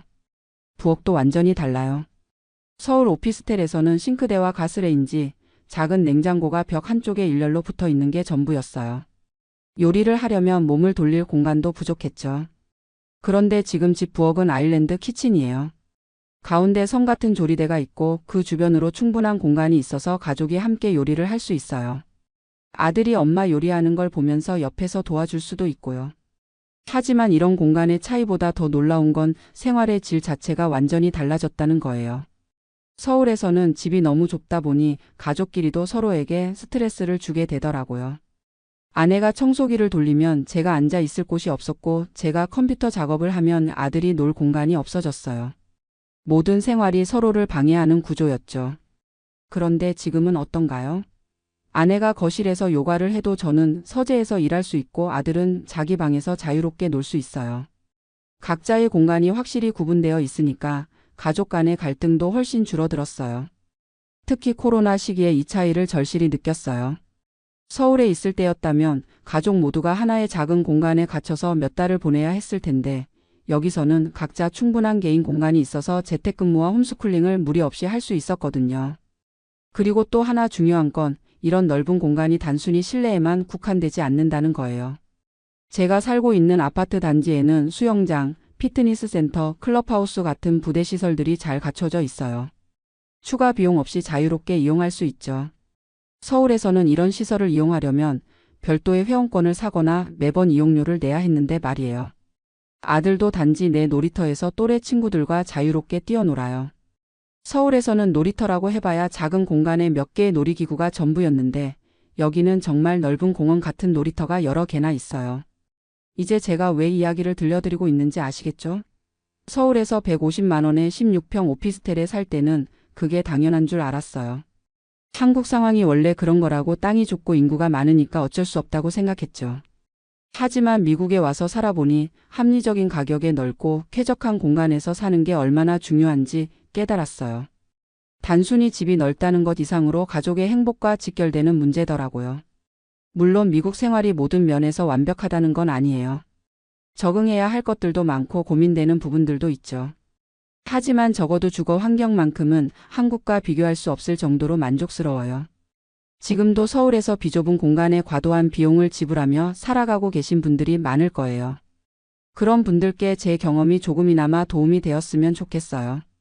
다른 선택지가 있다는 것, 더 나은 환경에서 살 수 있는 가능성이 있다는 것을 알아주셨으면 해요. 이제부터 제가 어떻게 서울에서 미국까지 오게 되었는지, 그 과정에서 어떤 일들이 있었는지 차근차근 말씀드릴게요. 혹시 비슷한 고민을 하고 계신 분들께 조금이라도 도움이 되길 바라면서요. 사실 저희 가족이 미국 이민을 결심하게 된 가장 큰 이유가 바로 주거 문제였어요. 2022년 아들이 어린이집에 다니기 시작할 무렵이었는데 그때까지만 해도 저희는 서울 생활에 나름대로 적응하며 살아가고 있다고 생각했거든요. 제가 서울에서 일하던 곳은 강남구에 있는 IT 회사였어요. 개발자로 일한 지 10년 정도 되었고 연봉도 약 6천만 원 정도로 나쁘지 않은 편이었죠. 아내도 마케팅 회사에서 일하며 4천만 원 정도를 벌고 있었고요. 부부 합쳐서 연간 1억 원이니까 객관적으로 보면 서울에서 중산층 정도는 된다고 볼 수 있었어요. 그런데 문제는 이 돈으로도 제대로 된 집에서 살기가 너무 어렵다는 거였어요. 저희가 처음 결혼했을 때 살던 곳은 강남구 대치동의 원룸이었어요. 보증금 2천만 원에 월세 100만 원이었는데 크기는 고작 12평 정도였죠. 신혼부부 둘이 살기에도 비좁았지만 그래도 직장과 가까워서 참고 살았어요. 그러다가 아들이 태어나면서 더 넓은 곳으로 이사를 해야 했어요. 아기가 있으니까 원룸으로는 도저히 안 되겠더라고요. 그래서 찾은 곳이 바로 그 오피스텔이었어요. 같은 대치동이었지만 조금 더 외곽에 있는 곳이었죠. 부동산에서 그 집을 처음 봤을 때의 충격을 지금도 기억해요. 중개사가 요즘 나온 집 중에서는 정말 괜찮은 조건이라고 자신 있게 말하더라고요. 그런데 막상 가보니 현관문을 열자마자 부엌이 보이고 한 번에 집 전체가 다 보이는 거예요. 이게 19평이에요? 라고 물어봤더니 중개사가 공급 면적으로 19평이고 실제 사용할 수 있는 전용 면적은 16평 정도 된다고 하더라고요. 그때서야 알았어요. 광고에 나오는 평수와 실제 살 수 있는 공간이 다르다는 걸 말이에요. 하지만 선택의 여지가 없었어요. 그나마 그 가격대에서 찾을 수 있는 집 중에서는 가장 괜찮은 곳이었거든요. 보증금 3천만 원에 월세 150만 원. 당시 저희 월 소득이 약 800만 원이었으니까 월세만으로도 소득의 5분의 1 가까이를 써야 했어요. 이사를 하고 나서 처음 몇 달은 그래도 새 집이라는 기분에 만족하며 지냈어요. 하지만 시간이 지날수록 공간의 한계를 절실히 느끼기 시작했죠. 가장 힘들었던 건 아들이 성장하면서 필요한 물건들이 늘어나는데 그걸 수납할 공간이 없다는 거였어요. 기저귀, 분유, 장난감, 옷 등등. 아이 관련 용품들이 하나씩 늘어날 때마다 집은 점점 더 비좁아졌어요. 옷장도 하나밖에 없었는데 어른 2명과 아이 1명의 옷을 모두 넣기에는 턱없이 부족했어요. 계절이 바뀔 때마다 옷을 정리하는 게 정말 스트레스였죠. 여름옷을 넣으려면 겨울옷을 다른 곳에 보관해야 하는데 그 다른 곳이라는 게 침대 밑이나 부엌 선반 같은 곳뿐이었거든요. 부엌 문제도 심각했어요. 냉장고는 작은 투도어 제품이 전부였는데 세 식구가 먹을 음식을 보관하기에는 너무 작았어요. 특히 아이 이유식을 만들어서 보관하려고 하면 냉장고가 금세 가득 찼죠. 야채나 과일 같은 건 아예 사서 바로바로 먹어야 했어요. 요리를 할 때도 마찬가지였어요. 싱크대가 워낙 작다 보니 설거지 거리가 조금만 쌓여도 다른 요리를 할 수가 없었어요. 그래서 한 번에 여러 가지 음식을 만들기가 어려웠죠. 매일매일 그때그때 간단한 음식만 해먹게 되더라고요. 아들이 돌이 지나면서 걸어 다니기 시작하니까 더 큰 문제가 생겼어요. 아이가 뛰어다닐 공간이 없는 거예요. 거실이라고 해봐야 소파와 TV 사이에 조그만 공간이 전부였는데 아이가 그 좁은 공간에서만 놀아야 하니까 답답해하더라고요. 특히 비가 오거나 추운 날에는 정말 힘들었어요. 밖에 나갈 수 없으니까 집에만 있어야 하는데 아이가 에너지를 발산할 곳이 없어서 계속 울고 보채는 거예요. 그럴 때마다 저희 부부는 정말 막막했죠.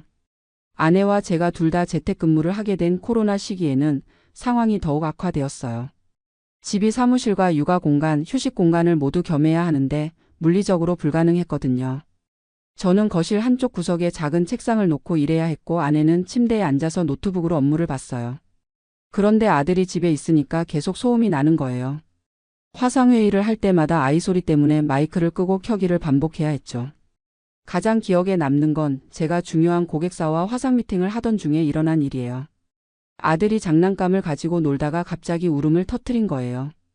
그 소리가 마이크에 그대로 들어가면서 회의 분위기가 완전히 어색해졌죠.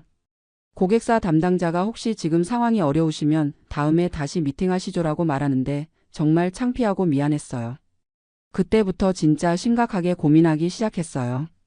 이렇게 살아도 되는 건가, 아이에게도 좋지 않은 환경이 아닌가 하고 말이에요. 더 큰 집으로 이사를 고려해봤지만 현실적으로 불가능했어요. 같은 지역에서 조금 더 넓은 투룸을 구하려면 월세가 200만 원을 넘어갔거든요. 저희 소득으로는 감당하기 어려운 수준이었죠. 그렇다고 더 외곽으로 나가자니 출퇴근 문제가 생겼어요. 지금도 지하철로 1시간 정도 걸리는데 더 멀어지면 통근 스트레스가 감당하기 어려울 것 같았거든요. 결정적인 계기는 아들이 어린이집에서 친구 집에 놀러 갔다 온 날이었어요. 그날 저녁에 아들이 엄마 우리 집은 왜 이렇게 작아? 라고 물어보는 거예요. 친구 집은 방이 여러 개 있고 놀이방도 따로 있던데 우리 집은 왜 방이 하나밖에 없냐고 하더라고요. 그 말을 듣는 순간 정말 마음이 아팠어요. 5살 아이가 집이 좁다는 걸 인식할 정도면 정말 문제가 있는 거잖아요. 그날 밤 아내와 진지하게 얘기를 나눴어요. 이렇게 계속 살 수는 없을 것 같아. 아내가 먼저 말을 꺼냈어요. 아이도 점점 크는데 이 좁은 공간에서 어떻게 키우지? 저도 같은 생각이었어요. 그렇다고 더 큰 집으로 이사하자니 월세가 너무 비싸고 도대체 언제까지 이런 식으로 살아야 할까? 그때 문득 대학교 동기 중에 미국으로 이민 간 친구가 생각났어요. 그 친구가 가끔 연락할 때마다 미국 생활 얘기를 들려줬었는데 집 얘기를 할 때마다 항상 여기는 집이 정말 넓다고 하더라고요. 처음에는 그냥 자랑하는 말인 줄 알았는데 실제로 사진을 보내주면 정말 놀랄 정도로 넓은 집에서 살고 있었어요. 그 친구 연봉이 저보다 많지도 않은데 말이에요. 그래서 그 친구에게 연락해서 자세히 물어봤어요. 집값이나 월세, 생활비 같은 현실적인 부분들을 말이에요. 친구가 보내준 정보를 보고 정말 깜짝 놀랐어요. 친구가 살고 있는 곳은 텍사스 휴스턴이었는데 투베드룸 아파트 월세가 1,300불 정도라고 하더라고요.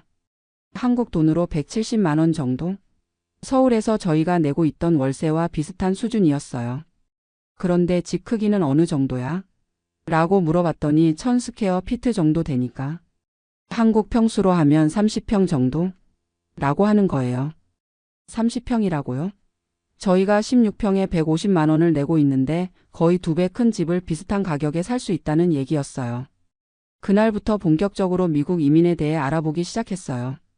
인터넷으로 각종 정보를 찾아보고 이민 관련 카페나 블로그도 열심히 읽었죠. 물론 쉬운 결정은 아니었어요.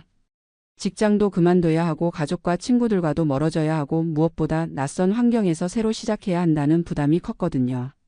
하지만 주거 환경의 차이를 알고 나니 다른 모든 게 감수할 만해 보였어요. 특히 아이를 위해서라도 더 나은 환경을 만들어줘야겠다는 생각이 들었고요. 마침 제가 하고 있던 일이 IT 개발이다 보니 미국에서도 충분히 취업할 수 있을 것 같았어요. 영어는 좀 부족했지만 개발 업무는 언어보다는 기술이 더 중요하니까 크게 걱정되지 않았죠. 이민 절차를 밟기 시작한 게 2022년 말이었어요. H-1B 비자를 신청하기 위해 미국 회사에 이력서를 넣기 시작했고 다행히 몇 군데서 관심을 보여줬어요. 준비 과정에서 가장 힘들었던 건 아내를 설득하는 일이었어요. 아내는 처음에 이민에 대해 상당히 부정적이었거든요. 한국을 떠나서 과연 잘 살 수 있을까? 영어도 잘 못하는데 괜찮을까? 하는 걱정이 많았어요. 특히 아내는 한국에서 다니던 회사에서 승진 기회도 있었고 친정 부모님과도 가까이 살고 있어서 육아 도움을 받기 좋은 상황이었거든요. 그런 걸 모두 포기하고 미국으로 가는 게 과연 현명한 선택인지 확신이 서지 않는다고 하더라고요. 그래서 저는 아내에게 구체적인 자료들을 보여주며 설득했어요. 미국 휴스턴 지역의 집값과 월세, 생활비, 교육 환경 등을 자세히 조사해서 비교표를 만들어 보여드렸죠. 자기야, 이걸 봐. 우리가 지금 서울에서 16평에 월세 150만 원을 내고 있잖아. 그런데 휴스턴에서는 같은 돈으로 30평 넘는 집에서 살 수 있어. 게다가 아이 방도 따로 있고 우리 방도 훨씬 넓고. 아내가 반신반의하며 물어봤어요. 정말? 그런데 다른 생활비는 어떨까? 먹을 것도 비싸고 병원비도 비싸다고 하는데. 맞는 말이었어요. 미국이 주거비는 한국보다 저렴할 수 있지만 의료비나 일부 생활비는 더 비쌀 수도 있거든요. 그래서 더 자세히 알아봤어요. 친구를 통해 알아본 바로는 회사에서 제공하는 의료보험이 있으면 병원비는 크게 부담스럽지 않다고 하더라고요. 식비도 외식은 비싸지만 집에서 해먹으면 한국과 비슷하거나 오히려 더 저렴할 수도 있다고 했고요. 무엇보다 결정적이었던 건 교육비 차이였어요. 한국에서는 아이가 조금만 더 크면 사교육비가 어마어마하게 들잖아요. 그런데 미국은 공교육 시스템이 잘 되어 있어서 사교육에 대한 부담이 훨씬 적다고 하더라고요. 지금 당장은 아이가 어리니까 사교육비가 안 들지만 초등학교만 가도 영어학원, 수학학원, 피아노, 태권도 이런 저런 거 다 보내려면 한 달에 100만 원은 기본이잖아. 그런데 미국에서는 그런 부담이 없다고 하니까 장기적으로 보면 오히려 더 경제적일 수도 있어. 아내도 점점 설득되기 시작했어요. 특히 아이 교육 환경에 대한 부분에서 많이 마음이 움직인 것 같았어요. 그래도 영어 때문에 걱정이야. 나는 회화가 정말 약한데 아이 학교 일이나 병원 갈 때 어떻게 하지? 이 부분도 미리 준비했어요. 처음에는 힘들겠지만 생활하다 보면 늘 거야. 그리고 요즘은 번역 앱도 잘 되어 있고 한인 커뮤니티도 많으니까 도움을 받을 수 있을 거야. 결국 아내도 동의했어요. 한번 해보자. 정말 안 되면 다시 한국으로 돌아오면 되는 거니까. 그렇게 해서 본격적인 이민 준비에 들어갔어요. 2023년 초부터 미국 회사들과 인터뷰를 시작했고 운 좋게 휴스턴에 있는 IT 회사에서 오퍼를 받았어요. 비자 신청 과정은 생각보다 복잡했지만 이민 변호사의 도움을 받아서 차근차근 진행했어요. H1B 비자 추첨에도 당첨되어서 정말 다행이었죠. 드디어 2023년 가을 저희 가족은 미국행 비행기에 올랐어요. 13시간 동안의 긴 비행이었지만 새로운 시작에 대한 기대감으로 가득했어요. 특히 아들이 너무 신나해했어요. 아빠, 미국 집은 정말 커? 내 방도 있어? 계속 물어보더라고요. 그때마다 정말 클 거야. 내 방도 있고 넓은 거실도 있어라고 대답해주니까 더욱 기대에 부풀어했어요. 휴스턴 공항에 도착했을 때의 첫 느낌은 정말 넓다는 거였어요. 공항 자체가 서울의 웬만한 지하철역보다 훨씬 컸거든요. 역시 미국이구나 하는 생각이 들었죠. 회사에서 제공해준 임시 숙소에서 일주일 정도 지내면서 본격적으로 집을 구하기 시작했어요. 부동산 에이전트와 함께 여러 아파트 단지를 안녕하세요. 저는 현재 미국 캘리포니아주 로스앤젤레스에서 양로원 간병사로 일하고 있는 53세 이정숙입니다. 한국에서 이민 온 지 이제 7년째가 되었네요. 오늘 제가 이 사연을 보내는 이유는 정말 많은 분들에게 말하고 싶은 것이 있어서입니다. 한국에서 간병사로 일했던 경험과 미국에서의 지금을 비교해보면 정말 너무나 다른 현실의 때때로 꿈만 같다는 생각이 들어요. 제가 미국으로 오게 된 것은 정말 우연한 계기였습니다.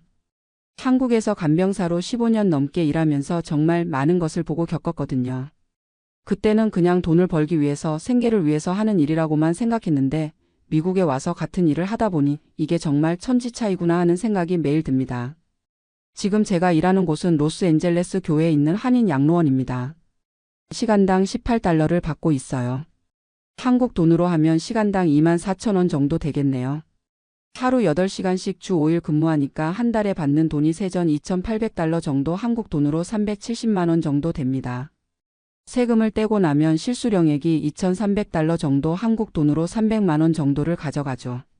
처음 이 금액을 들었을 때는 솔직히 그렇게 많다는 생각이 안 들었어요.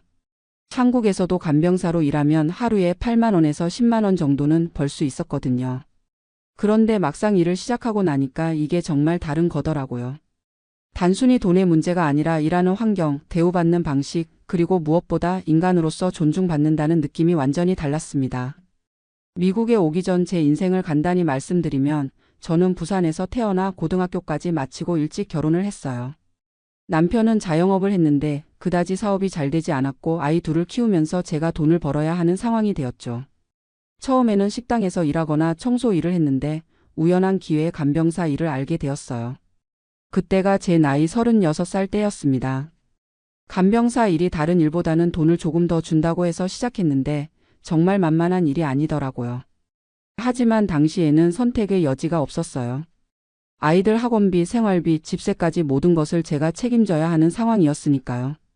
그렇게 한국에서 15년 넘게 간병사로 일했습니다. 한국에서의 간병사 생활을 지금 생각해보면 정말 끔찍했다는 표현이 맞을 것 같아요. 물론 당시에는 그게 당연한 줄 알았죠. 하루 24시간 내내 환자 곁에 있어야 하고 그중에서 제대로 잘 수 있는 시간은 기껴야 서너 시간 정도였어요. 병실 한쪽 구석에 간이 침대를 놓고 자는데 환자가 조금이라도 움직이면 바로 깨어나야 하거든요.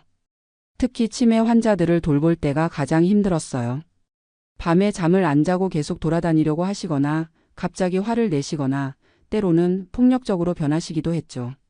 그런 분들을 혼자서 감당해야 하는데 그때는 정말 미칠 것 같았어요. 그런데 가족들은 당연하다는 듯이 생각하시더라고요. 돈을 주고 고용했으니까 뭘 하든 다 해야 한다는 식이었어요. 한국에서는 간병사가 정말 온갖 일을 다 해야 했어요. 환자 씻기기, 기저귀 갈기, 식사 도움, 약 챙기기는 기본이고 청소, 빨래, 심지어 환자 가족들 식사 준비까지 해달라고 하는 경우도 많았어요. 그리고 환자가 병원에 입원해 있으면 의사나 간호사들과의 소통도 간병사가 다 해야 했죠. 보호자 역할까지 해야 하는 거예요. 그런데 정작 간병사에 대한 대우는 정말 형편없었어요. 환자 가족들은 간병사를 가정부나 파출부 정도로 생각하는 경우가 많았고 의료진들도 간병사를 거의 투명인간 취급하는 경우가 많았어요. 뭔가 문제가 생기면 무조건 간병사 탓부터 하고 칭찬은 한 번도 들어본 적이 없는 것 같아요. 급여도 정말 불안정했어요. 하루 8만 원에서 10만 원 정도 받는다고 했지만 이게 매일 일이 있는 것도 아니고요. 일주일에 사나흘 일하면 그나마 괜찮은 편이었어요. 한 달에 20일 정도 일한다고 치면 160만 원에서 200만 원 정도 벌 수 있었는데 여기서 간병사 협회비, 교통비 등등을 빼고 나면 실제로 손에 쥐는 돈은 그보다 적었죠. 그리고 한국에서는 간병사한테 정말 별의별 요구를 다 했어요. 밤늦게 갑자기 전화해서 내일 당장 와달라고 하거나 갑자기 일을 취소해서 하루 종일 기다렸는데 일이 없어지는 경우도 많았고요.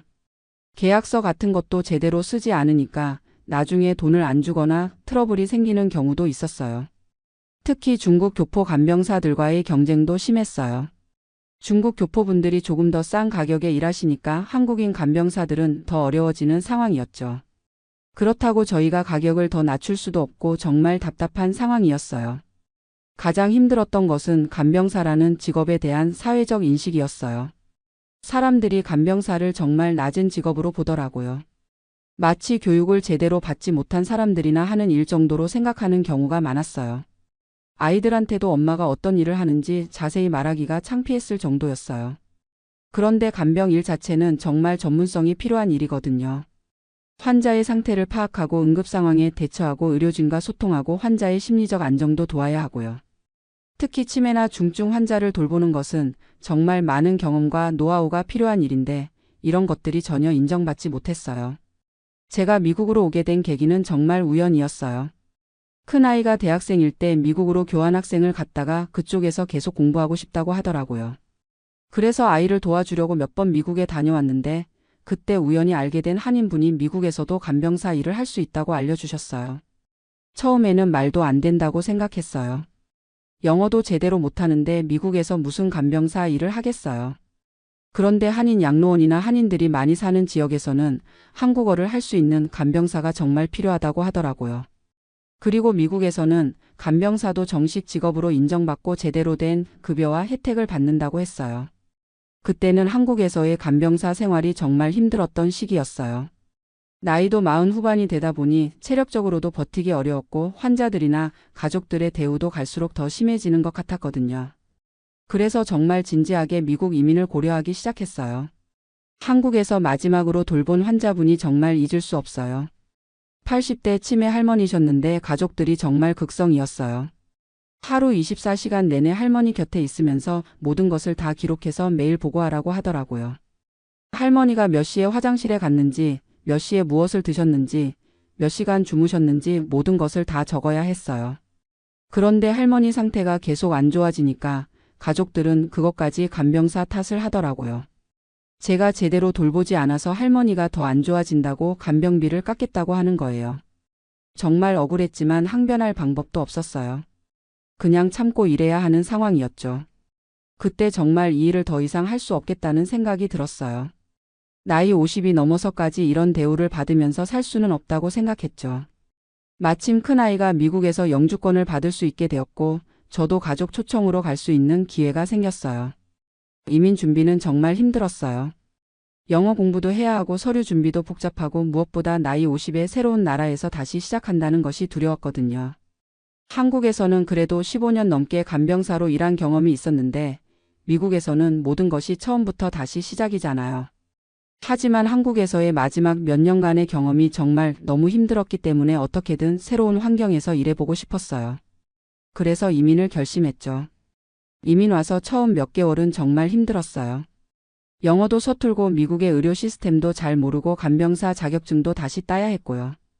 미국에서는 간병사도 정식 교육을 받고 자격증을 취득해야 일할 수 있더라고요. 40시간 정도의 교육과정을 이수하고 시험을 봐야 했어요. 교육과정은 정말 체계적이었어요. 환자 돌보는 방법, 응급처치, 감염 예방, 환자의 권리, 간병사의 권리와 의무 등등을 정말 자세히 배웠어요. 한국에서는 그냥 경험으로 배웠던 것들을 이론적으로 체계적으로 배우니까 새로웠어요. 그리고 무엇보다 간병사도 전문직이라는 인식을 심어주는 교육이었어요. 자격증을 따고 나서 첫 직장을 구할 때도 한국과는 완전히 달랐어요. 제대로 된 면접을 보고 계약서를 쓰고 급여와 근무 조건을 명확히 정했어요. 시간당 $16부터 시작했는데 경험이 쌓이면서 지금은 $18까지 올랐어요. 무엇보다 놀라웠던 것은 근무 환경이었어요. 제가 일하는 양로원은 한 명의 간병사가 담당하는 환자가 최대 5명이에요. 한국에서는 혼자서 한 명의 환자를 24시간 내내 돌봐야 했는데 여기서는 여러 명의 간병사가 교대로 일하면서 여러 환자를 돌보는 시스템이에요. 그리고 간병사의 업무 범위가 명확해요. 환자의 개인 위생 돕기, 식사 도움, 운동 보조, 정서적 지원 등이 주요 업무고 의료 행위는 절대 하면 안 돼요. 청소나 빨래 같은 것도 별도의 직원이 담당하고요. 한국에서처럼 간병사가 온갖 자비를 다 할 필요가 없어요. 근무 시간도 정확해요. 오전 8시부터 오후 4시까지가 제 근무 시간인데 시간이 되면 다음 교대 직원에게 인수인계하고 바로 퇴근할 수 있어요. 한국에서처럼 보호자가 늦게 와서 몇 시간씩 기다릴 필요도 없고 갑자기 연장 근무를 요구받는 일도 없어요. 무엇보다 간병사에 대한 대우가 완전히 달라요. 의료진들도 간병사를 팀의 일원으로 대해주고 환자나 가족들도 정중하게 대해주세요. 간병사의 의견도 존중해주고 환자 상태에 대한 정보 공유도 체계적으로 이루어져요.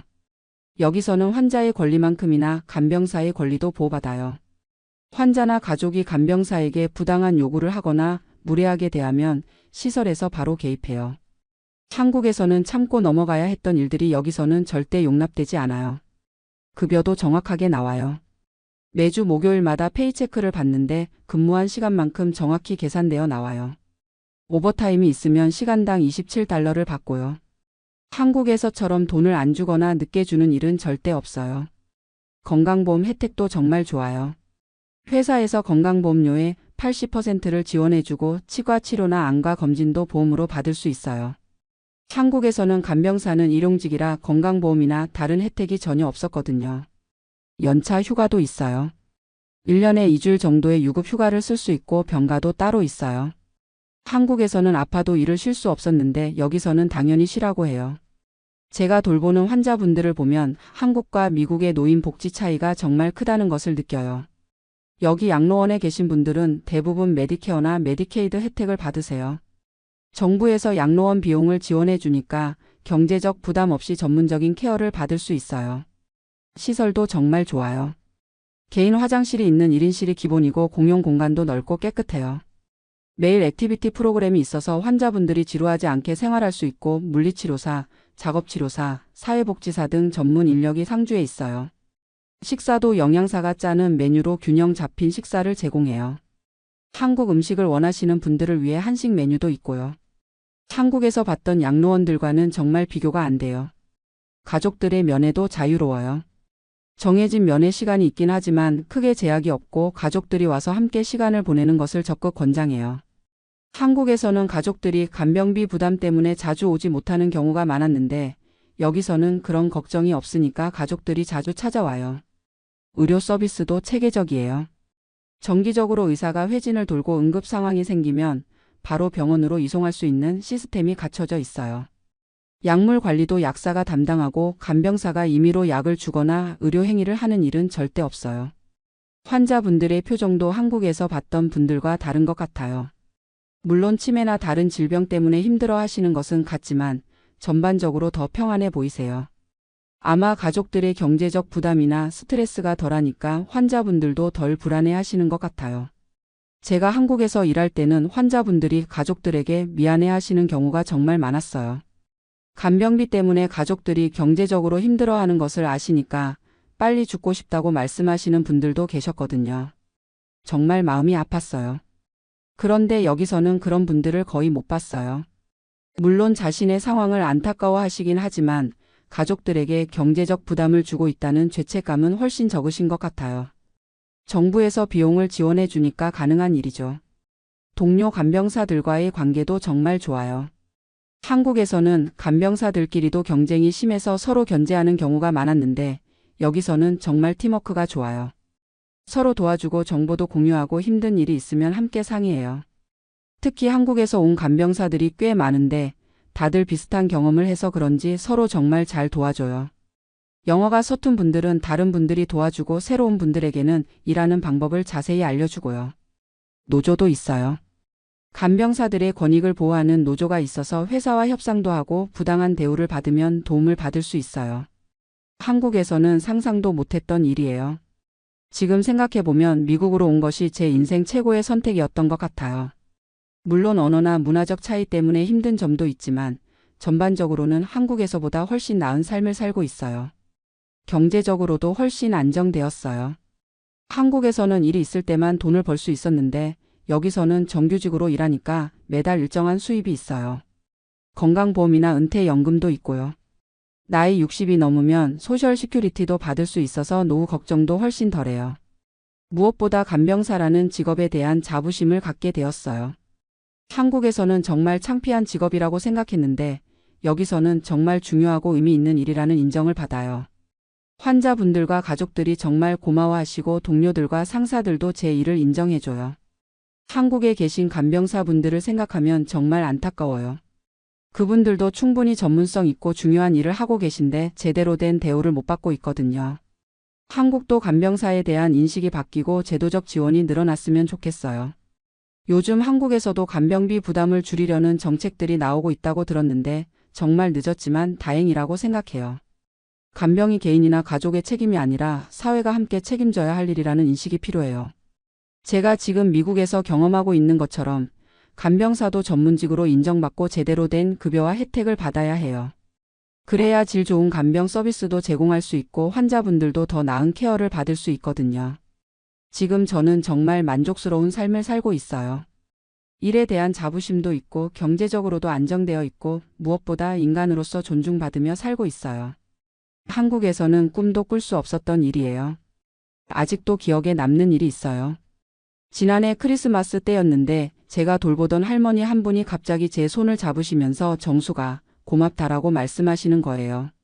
그런데 그 말을 한국어로 하신 거예요. 그 할머니는 평소에 영어만 쓰시는 분이었는데 저를 위해서 한국어로 감사 인사를 해주신 거였어요. 그 순간 정말 눈물이 났어요. 한국에서 15년 넘게 간병사로 일하면서 환자분이나 가족분들로부터 진심 어린 감사 인사를 받아본 적이 거의 없었거든요. 대부분 당연하다는 듯이 여겼고 조금이라도 마음에 안 들면 불평만 했었죠. 그런데 여기서는 정말 작은 것에도 고마워해요. 환자분들이 제 이름을 부르면서 인사해 주시고 가족분들도 만날 때마다 정말 고맙다고 말씀해 주세요. 이런 인정과 존중을 받으니까 일하는 보람도 훨씬 크고 더 잘해드리고 싶은 마음도 생겨요. 직장에서의 승진 기회도 있어요. 지금은 일반 간병사지만 경험을 더 쌓고 추가 교육을 받으면 슈퍼바이저나 간병팀장 같은 관리직으로도 올라갈 수 있어요. 급여도 더 올라가고요. 한국에서는 간병사가 아무리 오래 일해도 그냥 간병사일 뿐이었는데 여기서는 경력 발전의 기회가 있어요. 회사에서 제공하는 교육 프로그램도 정말 좋아요. 매월 한 번씩 직무 교육이 있고 새로운 간병 기술이나 환자 돌봄 방법에 대해 배울 수 있어요.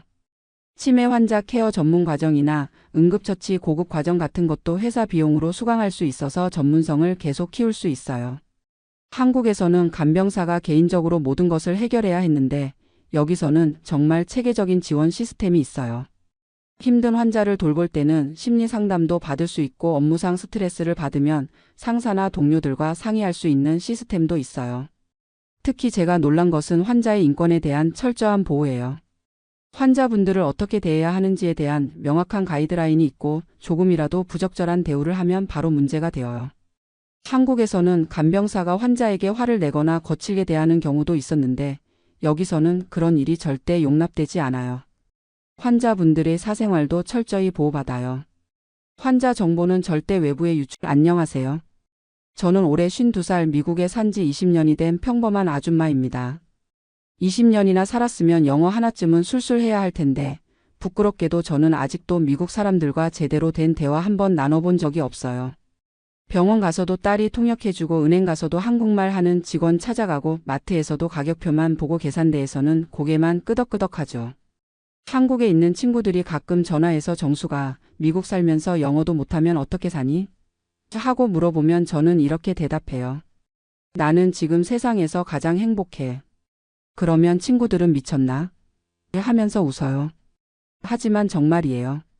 저는 지금 제 인생에서 가장 행복한 시간을 보내고 있거든요. 오늘은 왜 영어 못하는 제가 이렇게 행복한지 그 진짜 이유를 들려드리고 싶어요. 혹시 저처럼 미국에서 영어 때문에 위축되어 있는 분들이 계시다면 제 이야기가 조금이라도 힘이 되었으면 좋겠어요.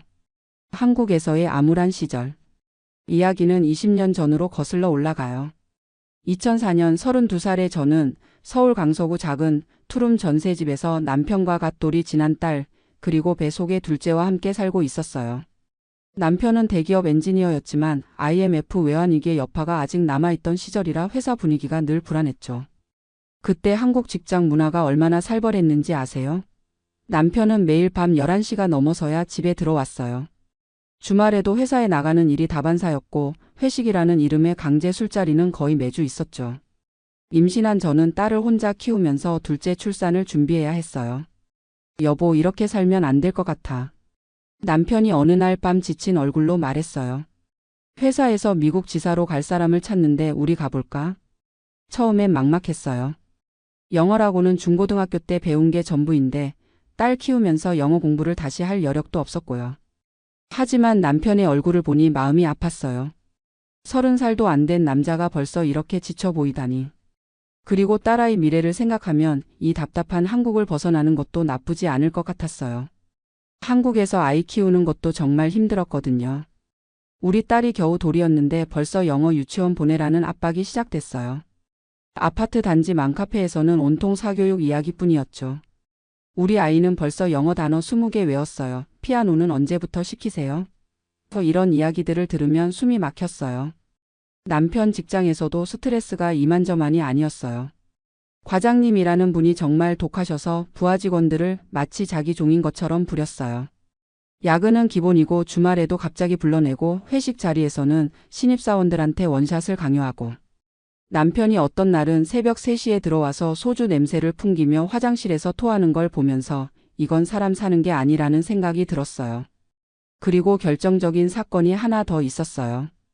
둘째를 임신했을 때 산부인과에서 의사 선생님이 말하는 건데 요즘 애들은 다 영어 태교하는데 영어 테이프라도 들으세요. 그 말을 듣는 순간 정말 화가 났어요. 뱃속에 있는 아이까지 영어 경쟁에 내몰아야 하나 싶어서요. 그때 남편이 미국 발령 이야기를 꺼냈을 때 저는 거의 반사적으로 가자라고 했어요. 영어를 못해도 낯선 땅이어도 한국에서 이렇게 숨막히게 사는 것보다는 나을 거라고 생각했거든요. 이민 준비와 첫 미국 생활. 이민 준비하는 동안 저는 나름대로 영어 공부를 해보려고 했어요. 도서관에서 영어 회화 책도 빌려보고 인터넷에서 무료 강의도 들어보고. 하지만 돌 지난 아이 돌보면서 임신한 몸으로 공부하는 게 쉽지 않더라고요. 게다가 그때는 인터넷도 지금처럼 발달하지 않아서 좋은 자료 찾기도 어려웠어요. 그래도 기본적인 인사말 정도는 외웠어요. 하이 땡큐 소리 이런 것들이요. 아이가 울 때 달래면서 하이 베이비 이런 식으로 연습도 했고요. 지금 생각해보면 정말 귀여웠죠. 2004년 8월 드디어 미국 땅을 밟았어요. 인천공항에서 로스앤젤레스까지 12시간 비행이었는데 딸아이가 계속 울어서 정말 힘들었어요. 옆자리 승객들 눈치도 보이고 스튜어디스 분이 영어로 뭔가 말하는데 알아듣지 못해서 그냥 미소만 지었죠. LA 공항에 도착했을 때의 충격을 아직도 잊을 수 없어요. 일단 규모가 어마어마하게 크더라고요. 인천공항도 크다고 생각했는데 이곳은 정말 미로 같았어요. 영어 안내 방송이 계속 나오는데 하나도 알아들을 수 없었고 푯말들도 다 영어라 어디로 가야 할지 모르겠더라고요. 다행히 남편 회사에서 마중 나온 분이 계셨어요. 한국계 미국인 직원분이었는데 그분이 공항에서부터 임시 숙소까지 안내해 주셨어요. 차 안에서 그분이 한국말로 적응하시는데 시간이 좀 걸릴 거예요. 특히 언어 문제가 제일 클 텐데 코리아타운 근처에 살면 생활은 어느 정도 가능해요 라고 말씀해 주셨어요. 처음 미국에서 마트에 갔을 때가 정말 충격이었어요. 한국에서는 마트 가면 점원들이 어서 오세요 하고 인사도 하고 물어보면 친절하게 설명도 해주잖아요. 그런데 여기는 점원들이 고객을 거의 무시하는 느낌이었어요. 계산할 때도 인사도 없이 그냥 바코드만 찍고 돈만 받더라고요. 더 당황스러웠던 건 음식이었어요. 한국 음식이 그리워서 죽겠는데 한국 마트는 차로 30분은 가야 하는 곳에 있었고 가격도 한국의 서너 배였어요. 김치 한 포기가 8불이었거든요. 그때 8불이면 한국 돈으로 10,000원이 넘었어요. 영어는 정말 문제였어요. 임시 숙소에서 아파트를 구할 때도 남편이 일하는 동안 저 혼자서는 아무것도 할 수 없었어요. 전화 한 통도 제대로 받을 수 없었거든요. 누군가 영어로 전화하면 소리 노 잉글리시라고 하고 끊어버렸어요. 그때 정말 우울했어요. 한국에서는 그래도 남들과 대화도 하고 웃기도 하고 농담도 주고받았는데 여기서는 벙어리가 된 것 같았어요. 마트에서도 뭔가 묻고 싶어도 못 묻겠고 딸아이 때문에 소아과에 가도 의사가 뭐라고 하는지 알아들을 수 없어서 그냥 고개만 끄덕였어요. 코리아타운에서의 적응. 그래서 코리아타운으로 이사했어요. 남편 회사 한국분이 추천해 주신 곳이었는데 올림픽대로에서 조금 들어간 아파트였어요. 한국 마트, 한국 식당, 한국 병원이 다 걸어서 갈 수 있는 거리에 있더라고요. 처음 한국 마트에 갔을 때 정말 울컥했어요. 어서 오세요라는 한국말을 들은 게 얼마만인지. 고추장, 된장, 김치까지 다 있었어요. 가격은 비쌌지만 그래도 한국 음식을 해 먹을 수 있다는 게 너무 고마웠어요. 한국 식당 아주머니들도 정말 친절하셨어요. 언제 오셨어요? 적응 잘 되세요? 저 이런 말들을 들으니까 마음이 따뜻해졌어요. 한국에서는 그냥 평범했던 대화들이 여기서는 정말 소중하게 느껴지더라고요. 둘째 출산도 코리아타운 한국 산부인과에서 했어요. 의사 선생님이 한국분이셔서 정말 다행이었어요. 미국 병원에서 영어로 출산하는 걸 상상하니까 끔찍하더라고요. 간호사분들도 다 한국말을 하셔서 편안하게 아들을 낳을 수 있었어요. 그런데 애들이 자라면서 문제가 생기기 시작했어요. 딸아이가 미국 어린이집에 다니면서 영어를 배우기 시작했는데 저랑 대화할 때 영어 단어가 섞여 나오는 거예요. 엄마 I want 우유 이런 식으로요. 처음에는 신기하고 기특했는데 점점 제가 이해 못하는 말들이 많아지니까 불안해지더라고요. 한국 친구들이 전화해서 정수가 애들 영어 교육은 어떻게 시키고 있어? 하고 물으면 할 말이 없었어요. 저는 영어를 못하니까 애들 숙제도 봐줄 수 없고 영어책도 읽어줄 수 없었거든요. 그냥 여기서는 저절로 배워라고 둘러댔지만 속으로는 정말 답답했어요. 남편은 회사에서 영어를 써야 하니까 조금씩 늘어가는데 저는 집에서 애들만 봐주니까 영어 쓸 일이 거의 없었어요. 하루 종일 한국말만 하고 살았죠. 한국 방송도 인터넷으로 다 볼 수 있었고 한국 음식도 해먹고 한국 친구들과도 인터넷 전화로 연락했어요. 위기의 순간들. 아이들이 초등학교에 들어가면서 본격적인 문제가 시작됐어요. 학교에서 온 편지들을 읽을 수가 없는 거예요.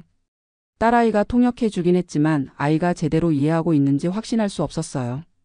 학부모 미팅 같은 것도 있다고 하는데 가봐야 하나도 이해할 수 없으니까 남편이 갈 수밖에 없었죠. 더 힘들었던 건 아이들이 친구들을 데려올 때였어요.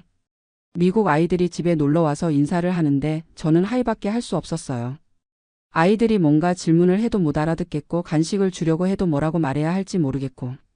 그럴 때마다 정말 창피했어요. 어느 날 딸아이가 학교에서 다쳐서 응급실에 가야 하는 일이 있었어요. 그때 남편은 출장 중이어서 저 혼자 딸을 데리고 가야 했는데 의사가 뭐라고 하는지 전혀 이해할 수 없었어요. 딸아이가 아픈데 엄마인 제가 상황을 제대로 파악하지 못한다는 게 정말 답답하고 미안했어요. 그때 정말 심각하게 영어 공부를 해야겠다고 생각했어요. ECL을 다니기 시작했는데 50 가까운 나이에 알파벳부터 다시 배우는 게 쉽지 않더라고요. 기억력도 예전 같지 않고 발음도 잘 안 되고 젊은 학생들 사이에 끼어서 수업을 받는 것도 부담스러웠어요. 몇 달 다녀봤지만 실력이 늘지 않았어요. 문법은 조금 이해했지만 실제로 말하는 건 여전히 어려웠어요. 선생님이 질문하면 머릿속으로는 대답을 생각해도 입으로는 나오지 않았어요. 결국 포기하고 말았죠. 한국 친구들한테 전화가 올 때마다 스트레스였어요. 정수가 미국 산지 몇 년 됐는데 영어는 어때? 이런 질문을 받으면 조금씩 늘고 있어라고 거짓말을 할 수밖에 없었어요. 사실은 전혀 늘지 않고 있었는데 말이에요. 가끔 혼자 있을 때면 이런 생각이 들었어요. 나는 왜 이렇게 무능할까? 다른 사람들은 다 영어를 배우는데 나만 못하나? 특히 한국에서 온 지 얼마 안 된 분들이 저보다 영어를 잘하는 걸 보면 정말 부끄러웠어요. 작은 깨달음의 시작. 그런데 어느 날 코리아타운에서 일하시는 한 아주머니와 이야기를 나누면서 생각이 바뀌기 시작했어요. 그분은 미국에 산 지 30년이 넘었는데도 영어를 거의 못하셨어요. 하지만 한국 식당을 운영하면서 가족들을 다 성공시키셨더라고요. 정숙 씨 영어 못한다고 사람이 죽나요? 저는 영어 못해도 애들 다 대학 보내고 집도 사고 행복하게 살고 있어요.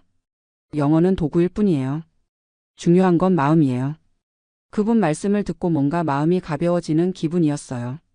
그동안 영어 때문에 스스로를 너무 작게 만들고 있었던 게 아닌가 싶었어요. 그 무렵 딸아이가 중학생이 되면서 저에게 한 말이 있어요. 엄마가 영어 못해도 괜찮아. 대신 엄마는 세상에서 가장 맛있는 음식을 해주잖아. 그리고 엄마가 해주는 한국 음식 먹고 자란 덕분에 나는 다른 친구들과 달라. 그게 자랑스러워. 그 말을 듣는 순간 눈물이 났어요. 그동안 제가 영어 못하는 것만 생각하느라 제가 잘하는 것들은 보지 못했구나 싶었어요.